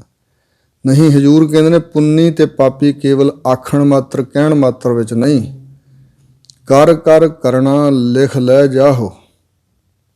ਸਨਾਤਨ ਮਤ ਅੰਦਰ ਜਾਂ ਭਾਰਤ ਵਰਸ਼ ਦਾ ਜਿਹੜਾ ਪ੍ਰਾਚੀਨ ਸਮੇਂ ਦਾ ਇਤਿਹਾਸ ਗ੍ਰੰਥ ਹਨ, ਜੋ ਵੀ ਮਿਥਿਆ ਜਾਂ ਇਤਿਹਾਸ ਜਾਂ ਗ੍ਰੰਥ ਸਿੱਖਿਆ, ਉਹਨਾਂ ਅਨੁਸਾਰ ਚਿੱਤਰਗੁਪਤ ਕਹੇ ਜਾਂਦੇ ਨੇ ਵੀ ਮਨੁੱਖ ਜੋ ਕਰਮ ਕਰਦਾ, ਚਿੱਤਰਗੁਪਤਾਂ ਕੋਲ ਬੜੇ ਬੜੇ ਵੱਡੇ ਪੋਥੇ ਨੇ, ਉਹਨਾਂ 'ਤੇ ਉਹ ਇਹ ਹਰ ਕਰਮ ਨੂੰ ਲਿਖੀ ਜਾ ਰਹੇ ਨੇ। ਉਹ ਹੈਨ ਜਾਂ ਨਹੀਂ, ਪਰ ਇਹ ਗੱਲ ਸੱਚਾਈ ਹੈ ਕਿ ਜਿਵੇਂ ਕੈਮਰੇ ਦੁਆਰਾ ਵੀਡੀਓ ਫਿਲਮਾਂ ਬਣਦੀਆਂ ਨੇ, ਇਸੇ ਤਰ੍ਹਾਂ ਜਿਹੜੇ ਕਰਮ ਅਸੀਂ ਕਮਾਉਂਦੇ ਹਾਂ, ਗੁਪਤ ਚਿੱਤਰਕਾਰੀ ਇਹਦੀ ਹੋ ਰਹੀ ਹੈ। ਜੋ ਕੁਝ ਵੀ ਅਸੀਂ ਕਰਦੇ ਹਾਂ, ਇਹਨਾਂ ਕਰਮਾਂ ਤੋਂ ਹੀ ਸੰਸਕਾਰ ਬਣਦੇ ਨੇ ਸਾਡੇ ਅੰਦਰ। ਸੰਸਕਾਰਾਂ ਤੋਂ ਸੁਭਾਅ ਬਣਦਾ ਹੈ ਤੇ ਸੁਭਾਅ ਤੋਂ ਫਿਰ ਪ੍ਰਾਰਬਧ ਬਣਦੀ ਹੈ, ਜਿਸ ਨੂੰ ਅਸੀਂ ਭਾਗ ਵੀ ਕਹਿ ਦਿੰਦੇ ਹਾਂ। ਔਰ ਜੋ ਕੁਛ ਅਸੀਂ ਕਮਾਇਆ ਹੈ, ਇਹ ਸਰੀਰ ਖਤਮ ਹੋਣ ਤੋਂ ਬਾਅਦ ਮਨੁੱਖ ਆਪਣੇ ਕਰਮਾਂ ਦਾ ਲਿਖਿਆ ਹੋਇਆ ਹਿਸਾਬ ਕਿਤਾਬ ਨਾਲ ਲੈ ਕੇ ਜਾਂਦਾ। ਹਜ਼ੂਰ ਨੇ ਵੈਸੇ ਬਾਣੀ 'ਚ ਕਿਹਾ ਹੈ, ਚਿੱਤਰਗੁਪਤ ਲੇਖੀਆ, ਚਿੱਤਰਗੁਪਤ ਸਭ ਲਿਖਤੇ ਲੇਖਾ, ਭਗਤ ਜਨਾਂ ਕੋ ਦ੍ਰਿਸ਼ਟ ਨਾ ਪੇਖਾ। ਚਿੱਤਰਗੁਪਤ ਹੈਨ ਤਾਂ ਫਿਰ ਵੀ ਉਹ ਸੂਖਮ ਚੀਜ਼ ਹੈ, ਆਮ ਸਥੂਲ ਤਾਂ ਨਹੀਂ ਸਾਡੇ ਨਾਲ ਫਿਰਦਾ ਕੋਈ ਦਿਸਦਾ। ਜੇ ਵਾਹਿਗੁਰੂ ਨੇ ਕੋਈ ਰਚਨਾ ਰਚੀ ਹੈ ਚਿੱਤਰਗੁਪਤਾਂ ਦੀ, ਜਾਂ ਇਹ ਸੰਸਕਾਰ ਹੀ ਸਾਡੇ ਮਨਾਂ ਅੰਦਰ ਹਨ, ਗੁਪਤੀ ਹੈ ਸਾਰਾ ਕੁਝ, ਫਿਲਮ ਤੇ ਬਣੀ ਹੋਈ ਹੈ। ਔਰ ਮਨੁੱਖ ਇਹਨਾਂ ਕਰਮਾਂ ਤੋਂ ਵਾਹਿਗੁਰੂ ਦੇ ਅੱਗੇ ਖਲੋ ਕੇ ਮੁੱਕਰ ਨਹੀਂ ਸਕਦਾ। ਧਰਮਰਾਜ ਹੋਇਆ ਜਾਂ ਵਾਹਿਗੁਰੂ ਜੀ ਹੋਏ, ਇਹ ਮਨੁੱਖ ਮੁੱਕਰ ਨਹੀਂ ਸਕਦਾ। ਕਰਮ ਇਹਨੇ ਜਿਹੜੇ ਕਮਾਏ ਹਨ, ਹਜ਼ੂਰ ਕਹਿ ਰਹੇ ਨੇ ਕਿ ਇਹਨਾਂ ਦਾ ਲੇਖਾ ਜੋਖਾ ਹੋਏਗਾ। ਜੋ ਕੁਛ ਵੀ ਅਸੀਂ ਕਰਦੇ ਹਾਂ, ਕਰ ਕਰਕੇ ਕਰਨਾ ਕਰਤੱਵ ਕਰਮ ਲਿਖ ਲੈ ਜਾਓ। ਅਸੀਂ ਲਿਖ ਕੇ ਲੈ ਜਾਂਦੇ ਹਾਂ, ਜੀਵ ਲਿਖ ਕੇ ਲੈ ਜਾਂਦਾ ਹੈ। ਆਪੇ ਬੀਜ ਆਪੇ ਹੀ ਖਾਓ। ਸੰਸਾਰੀ ਤੌਰ 'ਤੇ ਬਾਹਰੀ ਤੌਰ 'ਤੇ ਕੋਈ ਬੀਜ ਬੀਜਦਾ ਹੈ, ਕੋਈ ਖੇਤ ਨੂੰ ਵਾਹੁੰਦਾ ਹੈ, ਕੋਈ ਵਾਹੇ ਕੋ ਲੁਣੈ ਕੋ ਪਾਏ ਖਲਿਹਾਨ, ਨਾਨਕ ਏਵ ਨਾ ਜਾਪੈ ਕੋਈ ਖਾਏ ਨਿਦਾਨ। ਬੀਜ ਕੋਈ ਬੀਜਦਾ ਹੈ, ਫਸਲ ਕੋਈ ਵੱਢਦਾ ਹੈ, ਖਾਂਦਾ ਕੋਈ ਹੈ, ਅਤੇ ਬੀਜ ਕੋਈ ਬੀਜਦਾ ਹੈ, ਫਲ ਕੋਈ ਖਾਂਦਾ ਹੈ। ਇਹ ਬਾਹਰੀ ਤੌਰ 'ਤੇ, ਸੰਸਾਰੀ ਤੌਰ 'ਤੇ। ਪਰ ਜੋ ਕਰਮਾਂ ਦਾ ਬੀਜ ਬੀਜਦੇ ਹਾਂ ਅਸੀਂ, ਇਹਦਾ ਫਲ ਸਾਨੂੰ ਆਪ ਨੂੰ ਹੀ ਖਾਣਾ ਪੈਂਦਾ। ਜਿਹਾ ਬੀਜੈ ਸੋ ਲੁਣੈ ਕਰਮਾ ਸੰਦੜਾ ਖੇਤ, ਜਿਹਾ ਬੀਜੈ ਸੋ ਲੁਣੈ ਮੱਥੈ ਜੋ ਲਿਖਿਆਸ। ਜੋ ਕੁਛ ਬੀਜਿਆ ਹੈ ਉਹਦਾ ਫਲ ਸਾਨੂੰ ਮਿਲਦਾ। ਪਰਾਰਬਧ ਕਿਆ ਹੈ, ਫਲ ਕਿਆ ਹੈ, ਦੁੱਖ ਤੇ ਸੁਖ। ਦੱਦੈ ਦੋਸ ਨਾ ਦੇਉ ਕਿਸੈ, ਦੋਸ ਕਰਮ ਆਪਣਿਆ, ਜੋ ਮੈਂ ਕੀਆ ਸੋ ਮੈਂ ਪਾਇਆ, ਦੋਸ ਨਾ ਦੀਜੈ ਅਵਰ ਜਨਾ। ਜੋ ਵੀ ਫਲ ਸਾਨੂੰ ਮਿਲਦਾ ਇਹਦੇ ਵਿੱਚ ਕਿਸੇ ਦਾ ਕੋਈ ਦੋਸ਼ ਨਹੀਂ ਹੈ, ਦੋਸ਼ ਸਾਡੇ ਆਪਣੇ ਹਨ। ਇਸ ਕਰਕੇ ਹਜ਼ੂਰ ਸਾਵਧਾਨ ਕਰ ਰਹੇ ਨੇ ਕਿ ਚੰਗਾ ਹੀ ਬੀਜ ਬੀਜਣਾ ਚਾਹੀਦਾ। ਸਾਨੂੰ ਸਿੱਖਿਆ ਦਿੰਦਿਆਂ ਕਿਹਾ ਹਜ਼ੂਰ ਨੇ ਇਸੇ ਵਾਸਤੇ ਹੀ ਭਈ ਮਨ ਹਾਲੀ ਕਿਰਸਾਣੀ ਕਰਨੀ, ਸ਼ਰਮ ਪਾਣੀ ਤਨ ਖੇਤ, ਨਾਮ ਬੀਜ ਸੰਤੋਖ ਸੁਹਾਗਾ, ਰੱਖ ਗਰੀਬੀ ਵੇਸ, ਭਾਉ ਕਰਮ ਕਰ ਜਮਸੀ, ਸੇ ਘਰ ਭਾਗਠ ਦੇਖ। ਇਹ ਕਰਨੀ ਸ਼ੁਭ ਕਰਨੀ, ਨਾਮ ਦਾ ਬੀਜ, ਸੰਤੋਖ ਦਾ ਸੁਹਾਗਾ। ਜੋ ਕੁਛ ਪਰਮਾਤਮਾ ਵੱਲੋਂ ਆਪਣੀ ਪ੍ਰਾਰਬਧ ਮੁਤਾਬਕ ਮਿਲ ਰਿਹਾ ਉਹਦੇ 'ਚ ਸੰਤੁਸ਼ਟੀ, ਅਤੇ ਗਰੀਬੀ ਵੇਸ ਭਾਵ ਨਿਮਰਤਾ ਰੱਖਣੀ, ਇਹ ਰਖਵਾਲਾ ਇਸ ਖੇਤ ਦਾ। ਇਸ ਤਰ੍ਹਾਂ ਦੀ ਕਰਨੀ ਦਾ ਖੇਤ ਜਮਾਉਣਾ ਚਾਹੀਦਾ। ਹਜ਼ੂਰ ਕਹਿੰਦੇ ਨੇ ਆਪੇ ਹੀ ਜੀਵ ਬੀਜ ਕੇ ਆਪ ਹੀ ਖਾਂਦੇ ਹਨ, ਭਾਵ ਫਲ ਭੋਗਦੇ ਨੇ। ਨਾਨਕ ਹੁਕਮੀ ਆਵਹੋ ਜਾਹੋ। ਇਹਨਾਂ ਕਰਮਾਂ ਦੇ ਸੰਸਕਾਰਾਂ, ਸੁਭਾਵਾਂ ਅਤੇ ਪਰਾਰਬਧ ਦੇ ਮੁਤਾਬਕ ਵਾਹਿਗੁਰੂ ਦੇ ਹੁਕਮ ਦੇ ਅੰਦਰ ਹੀ ਜੀਵ ਆਉਂਦੇ ਤੇ ਜਾਂਦੇ ਹਨ। ਹੇ ਰੱਬ ਦੇ ਬੰਦਿਓ, ਤੁਸੀਂ ਹੁਕਮ ਅੰਦਰ ਹੀ ਆਉਂਦੇ ਤੇ ਜਾਂਦੇ ਹੋ। ਆਓ ਤੇ ਜਾਓ। ਆਉਣਾ ਤੇ ਜਾਣਾ ਪਰਮਾਤਮਾ ਦੇ ਹੁਕਮ ਅੰਦਰ ਬਣਿਆ ਹੋਇਆ, ਉਹਦਾ ਵਿਧਾਨ ਹੈ, ਵਿਧੀ ਵਿਧਾਨ ਪਰਮਾਤਮਾ ਨੇ ਬਣਾ ਦਿੱਤਾ। ਸਰੀਰ ਧਾਰਨ ਕਰ ਕਰਕੇ ਜੋ ਜੋ ਕਰਮ ਜੀਵ ਕਰਨਗੇ, ਕਿਉਂਕਿ ਕੁਝ ਸੁਤੰਤਰਤਾ, ਕੁਝ ਸ਼ਕਤੀ ਜੀਵ ਨੂੰ ਦੇ ਦਿੱਤੀ ਹੈ, ਔਰ ਨਾਲ ਬੁੱਧੀ ਦਿਮਾਗ ਸਭ ਕੁਛ ਬਖਸ਼ਿਆ ਹੈ। ਅਤੇ ਨਾਲ ਪਰਮਾਤਮਾ ਨੇ ਪ੍ਰਬੰਧ ਕੀਤਾ ਹੈ ਥਾਵਾਂ ਥਾਵਾਂ 'ਤੇ, ਸਮੇਂ ਸਮੇਂ 'ਤੇ ਰਿਸ਼ੀ ਮੁਨੀ ਅਵਤਾਰ ਪੈਗੰਬਰ ਸੰਤ ਸਾਧੂ ਚੰਗੀ ਸਿੱਖਿਆ ਦੇਣ ਵਾਸਤੇ ਵੀ ਪ੍ਰਬੰਧ ਕੀਤਾ ਹੈ। ਅਤੇ ਇਹ ਜਾਣ ਬੁੱਝ ਕੇ ਜੀਵ ਜਦੋਂ ਬੁਰੇ ਕਰਮ ਕਰਦਾ, ਉਹਦਾ ਫਲ ਫਿਰ ਇਹਨੂੰ ਭੋਗਣਾ ਪੈਂਦਾ। ਆਉਣਾ ਜਾਣਾ ਵਾਸ਼ਨਾ ਕਰਕੇ ਹੀ ਹੈ। ਜਦੋਂ ਤੱਕ ਇਸ ਧਰਤੀ ਦੇ ਪਦਾਰਥਾਂ ਦੀ ਪਕੜ ਹੈ, ਜਕੜ ਹੈ, ਵਾਸ਼ਨਾ ਹੈ ਇੱਥੋਂ ਦੇ ਸੁੱਖ ਭੋਗਣ ਦੀ, ਇੱਥੇ ਰਹਿਣ ਦੀ, ਕਿਸੇ ਵੀ ਚੀਜ਼ ਨਾਲ ਲਗਾ ਹੈ, ਜੋ ਦ੍ਰਿਸ਼ਮਾਨ ਪ੍ਰਪੰਚ ਦੀ ਕਿਸੇ ਵਸਤੂ ਨਾਲ ਵੀ ਲਗਾ ਹੈ, ਉਦੋਂ ਤੱਕ ਆਉਣਾ ਜਾਣਾ ਰਹੇਗਾ। ਜੁਗ ਜੁਗ ਮੇਰ ਸਰੀਰ ਕਾ ਵਾਸ਼ਨਾ ਬੱਧਾ, ਆਵੈ ਜਾਵੈ। ਸੋ ਇਸ ਪ੍ਰਕਾਰ ਵਾਸ਼ਨਾ ਦੇ ਅਧੀਨ ਮਨੁੱਖ ਆਉਂਦੇ ਜਾਂਦੇ ਹਨ। ਅਗਲੀ ਪੌੜੀ ਉਚਾਰਦੇ ਹਨ ਸਤਿਗੁਰੂ ਜੀ, ਤੀਰਥ ਤਪ ਦਇਆ ਦਤ ਦਾਨ। ਹਿੰਦੁਸਤਾਨ ਦੇਸ਼ ਦੇ ਅੰਦਰ ਬਹੁਤ ਜ਼ਿਆਦਾ ਤੀਰਥ ਸਥਾਨ ਨੇ। ਹਿੰਦੁਸਤਾਨ ਨੂੰ ਤੀਰਥਾਂ ਦਾ ਦੇਸ਼ ਕਿਹਾ ਜਾਂਦਾ ਸੀ, ਔਰ ਤੀਰਥ ਦਾ ਅਰਥ ਪਵਿੱਤਰ ਜਗ੍ਹਾ ਹੈ, ਜਿੱਥੋਂ ਪਵਿੱਤਰਤਾ ਪ੍ਰਾਪਤ ਹੋਵੇ। ਮੇਰੀ ਸਮਝ ਵਿੱਚ ਇੱਕ ਹੋਰ ਅਰਥ ਆ ਰਿਹਾ ਤੀਰਥ ਦਾ। ਤੀਰ ਨਾਮ ਹੈ ਕਿਨਾਰੇ ਦਾ, ਅਤੇ ਥਾਂ ਦਰਿਆਵਾਂ ਦੇ ਕਿਨਾਰਿਆਂ ਦੀ ਜਿਹੜੀ ਥਾਂ। ਪੁਰਾਣੇ ਸਮੇਂ 'ਚ ਕਿਉਂਕਿ ਸਾਡੇ ਸਰੀਰ ਵਿੱਚ ਵੀ 70% ਪਾਣੀ ਹੈ, ਅਤੇ ਜਿਹੜੇ ਜਲ ਹੈ ਦਰਿਆਵਾਂ ਆਦਿਕਾਂ 'ਚ, ਸੋ ਉਹਦੇ ਵਰਤਣ ਨਾਲ, ਇਸ਼ਨਾਨ ਕਰਨ ਦੇ ਨਾਲ ਵਾਹਿਗੁਰੂ ਚੇਤੇ ਆਉਂਦਾ। ਔਰ ਜਿਹੜੇ ਲੋਕ ਉੱਥੇ ਰਹਿ ਕੇ ਕਿਨਾਰਿਆਂ 'ਤੇ ਇਸ਼ਨਾਨ ਦੀ ਸੁਵਿਧਾ ਹੁੰਦੀ ਸੀ, ਅਤੇ ਆਪਣੇ ਮਨ ਨੂੰ ਨਿਰਮਲ ਕਰਨ ਵਾਸਤੇ ਉੱਥੇ ਉਹ ਰੱਬ ਦੀ ਬੰਦਗੀ ਕਰਦੇ ਸਨ, ਅਤੇ ਇਸ ਕਰਕੇ ਉਹ ਤੀਰਥ ਬਣੇ। ਕਬੀਰ ਜੀ ਨੇ ਵੀ ਕਿਹਾ, ਕਹਿ ਕਬੀਰ ਹੋਂ ਭਇਆ ਉਦਾਸ, ਤੀਰਥ ਵੱਡਾ ਕਿ ਹਰ ਕਾ ਦਾਸ। ਔਰ ਇਸ਼ਨਾਨ ਆਦਿ ਕਰਨ ਵਾਸਤੇ ਤੀਰਥਾਂ ਦੇ ਦਰਿਆਵਾਂ ਦੇ ਕਿਨਾਰਿਆਂ 'ਤੇ ਕੁਟੀਆਂ ਬਣਾ ਕੇ ਸਾਧੂਆਂ ਰਿਸ਼ੀਆਂ ਮੁਨੀਆਂ ਨੇ ਆਪਣੇ ਸਾਧਨ ਕੀਤੇ ਨੇ, ਅਤੇ ਉੱਥੋਂ ਹੀ ਉਹ ਤੀਰਥ ਸਥਾਨ ਬਣ ਗਏ। ਖਾਸ ਕਰਕੇ ਹਿੰਦੁਸਤਾਨ 'ਚ 68 ਤੀਰਥਾਂ ਦਾ ਜ਼ਿਕਰ ਆਉਂਦਾ। 68 ਤੀਰਥ ਮੁੱਖ ਨੇ। ਜਿਵੇਂ ਤੀਰਥ ਰਾਜ ਪ੍ਰਯਾਗਰਾਜ ਹੈ, ਉੱਥੇ 2 ਨਦੀਆਂ ਗੰਗਾ ਅਤੇ ਜਮਨਾ ਆਪਸ ਵਿੱਚ ਮਿਲਦੀਆਂ ਹਨ। ਇਲਾਹਾਬਾਦ ਸ਼ਹਿਰ ਜਿਸ ਨੂੰ ਕਿਹਾ ਜਾਂਦਾ। ਤੀਸਰੀ ਉਹਨਾਂ ਦੀ ਕਲਪਨਾ ਹੈ ਕਿ ਇੱਥੇ ਸਰਸਤੀ ਨਦੀ ਵੀ ਵਿੱਚ ਮਿਲਦੀ ਹੈ, ਪਰ ਪ੍ਰਤੱਖ ਰੂਪ 'ਚ ਹੈ ਨਹੀਂ। ਗੰਗਾ ਅਤੇ ਜਮਨਾ ਬੇਣੀ ਨਾਮ ਨਦੀ ਦਾ। ਸੋ ਇਸ ਪ੍ਰਕਾਰ ਤ੍ਰਿਵੇਣੀ ਉਹਨੂੰ ਕਹਿੰਦੇ ਨੇ। ਇਸ ਤਰ੍ਹਾਂ ਉਹ ਪ੍ਰਯਾਗਰਾਜ ਹੈ, ਕੁਰੂਕਸ਼ੇਤਰ ਵਿਖੇ ਹੈ, ਹਰਿਦੁਆਰ ਹੈ, ਅਨੇਕਾਂ ਹੀ ਤੀਰਥ ਸਥਾਨ ਬਣੇ ਹੋਏ ਨੇ। ਅਤੇ ਦੂਸਰਾ ਕਿਹਾ ਜਾਂਦਾ ਕਿ ਉੱਥੇ ਖਾਸ ਪੁਰਬਾਂ ਦੇ ਸਮੇਂ ਜਾ ਕੇ ਸੂਰਜ ਗ੍ਰਹਿਣ, ਚੰਦਰ ਗ੍ਰਹਿਣ, ਚਾਨਣਾ ਐਤਵਾਰ ਔਰ ਕ੍ਰਿਸ਼ਨ ਜਨਮ ਅਸ਼ਟਮੀ, ਮੱਸਿਆ, ਪੂਰਨਮਾਸ਼ੀ ਆਦਿਕ ਜਿਹੜੇ ਪੁਰਬਾਂ ਦੇ ਦਿਨ ਨੇ, ਉਦੋਂ ਜਾ ਕੇ ਇਸ਼ਨਾਨ ਕਰਕੇ ਅਤੇ ਲੋਕਾਂ ਨੂੰ ਦਾਨ ਦਿੱਤਾ ਜਾਏ ਅਤੇ ਉਹਦਾ ਬਹੁਤ ਵੱਡਾ ਮਹਾਤਮ ਹੈ, ਬਹੁਤ ਜ਼ਿਆਦਾ ਫਲ ਹੈ ਇਤਿਆਦਿ ਕਿਹਾ ਜਾਂਦਾ। ਤਾਂ ਸਤਿਗੁਰੂ ਮਹਾਰਾਜ ਜੀ ਇਹ ਜਿਹੜੇ ਕਰਮ ਹਨ, ਇਹਨਾਂ ਨੂੰ ਮਨ ਦੀ ਮੈਲ ਉਤਾਰਨ ਦਾ ਸਾਧਨ ਨਹੀਂ ਮੰਨ ਰਹੇ। ਹਜ਼ੂਰ ਕਹਿੰਦੇ ਨੇ ਕਿ ਆਪਣੇ ਮਨ ਨੂੰ ਸੁਧਾਰਨ ਵਾਸਤੇ ਅੰਤਰਗਤ ਹੀ, ਹਿਰਦੇ ਦੇ ਅੰਦਰ ਹੀ ਇੱਕ ਤੀਰਥ ਹੈ ਜਿਹਦੇ ਵਿੱਚ ਮਿਲ ਮਿਲ ਕੇ ਨਹਾਉਣਾ ਚਾਹੀਦਾ। ਹਜ਼ੂਰ ਕਹਿੰਦੇ ਨੇ ਤੀਰਥ ਤਪ ਦਇਆ ਦਤ ਦਾਨ।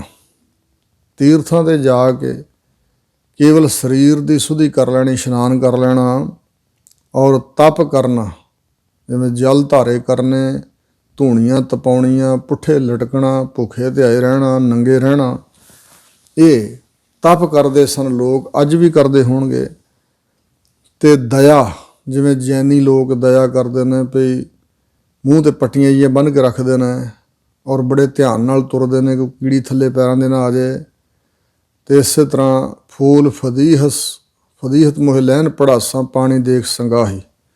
ਆਪਣੀ ਗੰਦਗੀ ਵੀ ਉਹ ਫੋਲਦੇ ਤੀਲਿਆਂ ਨਾਲ ਵੀ ਕੋਈ ਕੀੜਾ ਮਕੌੜਾ ਵਿੱਚ ਹੋਏ, ਮਰ ਨਾ ਜਾਏ। ਇਹੋ ਜਿਹੀ ਬਨੌਟੀ ਦਇਆ ਕਰ ਲੈਣੀ। ਅਤੇ ਦਤ ਦਾਨ, ਦਤ ਮੈਨੇ ਜੋ ਦਿੱਤਾ ਜਾਂਦਾ ਦਾਨ। ਇਹ ਕਰਮ ਜਿਹੜੇ ਲੋਕ ਕਰਦੇ ਨੇ, ਜੇ ਕੋ ਪਾਵੈ ਤਿਲ ਕਾ ਮਾਨ, ਜੇ ਕੋਈ ਇਹਨਾਂ ਕਰਮਾਂ ਨੂੰ ਕਰਕੇ ਕੁਛ ਮਾਣ ਪ੍ਰਾਪਤ ਕਰ ਵੀ ਲਵੇ ਤਾਂ ਉਹ ਤਿਲ ਮਾਤਰ ਮਾਣ ਹੋਵੇਗਾ। ਇਹਨਾਂ ਕਰਮਾਂ ਨੂੰ ਕਰਕੇ ਜੇ ਕੋਈ ਮਨੁੱਖ ਤਿਲ ਮਾਤਰ ਦਾ ਮਾਣ ਪ੍ਰਾਪਤ ਕਰ ਵੀ ਲਵੇ, ਇੱਜ਼ਤ ਪ੍ਰਾਪਤ ਕਰ ਵੀ ਲਏ, ਤਾਂ ਤਿਲ ਮਾਤਰ ਹੀ ਹੋਏਗੀ, ਇਹਦੋਂ ਵੱਧ ਅਹਿਮੀਅਤ ਨਹੀਂ ਰੱਖਦੇ। ਸੁਣਿਆ ਮੰਨਿਆ ਮਨ ਕੀਤਾ ਭਾਉ।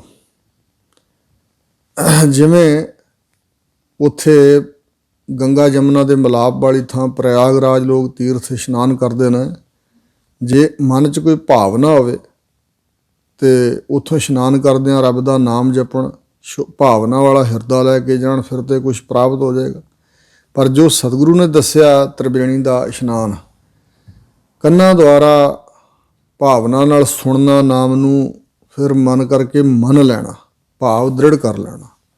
ਜੇ ਕੋਈ ਆਪਣੀ ਸੁਰਤ ਨਾਮ ਨਾਲ ਜੋੜੇ, ਫਿਰ ਮੰਨਿਆ ਉਹਨੂੰ ਪ੍ਰਤੀਤੀ ਆ ਜਾਏ ਵਾਹਿਗੁਰੂ ਦੇ ਨਾਮ 'ਤੇ, ਫਿਰ ਮਨ ਦੇ ਅੰਦਰ ਜੇ ਉਹਨੇ ਕਰ ਲਿਆ ਭਾਵਨਾ ਵਾਹਿਗੁਰੂ ਦੇ ਨਾਮ ਨਾਲ ਜੁੜ ਗਈ, ਅਤੇ ਇੱਥੇ ਦ੍ਰਿੜ ਨਿਸ਼ਚਾ ਹੋ ਗਿਆ, ਪ੍ਰਤੀਤੀ ਆ ਗਈ, ਸੁਰਤ ਜੁੜੀ, ਨਾਮ ਜਪਣ ਲੱਗ ਪਿਆ, ਭਾਵਨਾ ਸਹਿਤ ਪ੍ਰੇਮ ਬਣ ਗਿਆ।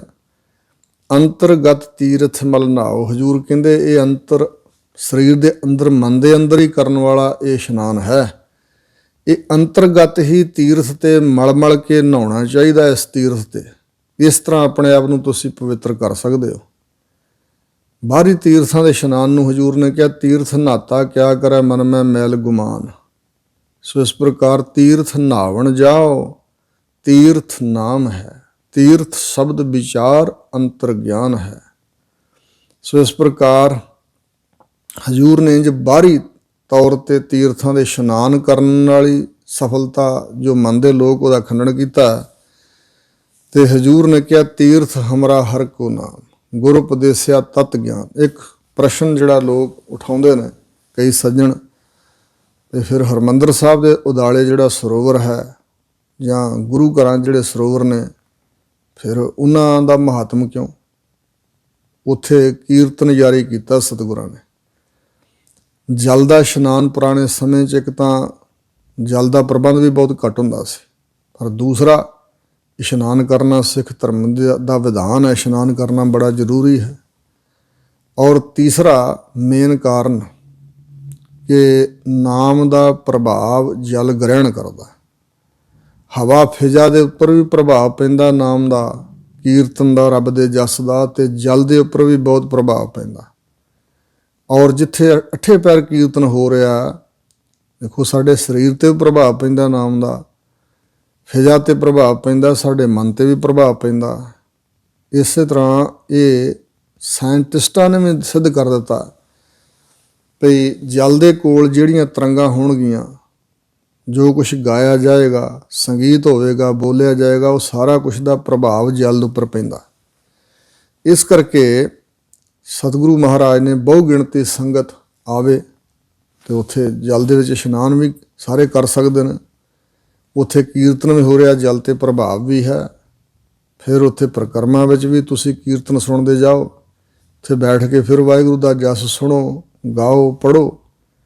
ਇਸ ਪ੍ਰਕਾਰ ਸਤਿਗੁਰੂ ਜੀ ਨੇ ਜਿਹੜਾ ਇਹ ਤੀਰਥ ਸਥਾਨ ਬਣਾਏ ਨੇ ਸਾਡੇ ਵਾਸਤੇ, ਇਹ ਪਵਿੱਤਰ ਸਥਾਨ ਕਲਿਆਣਕਾਰੀ ਨੇ।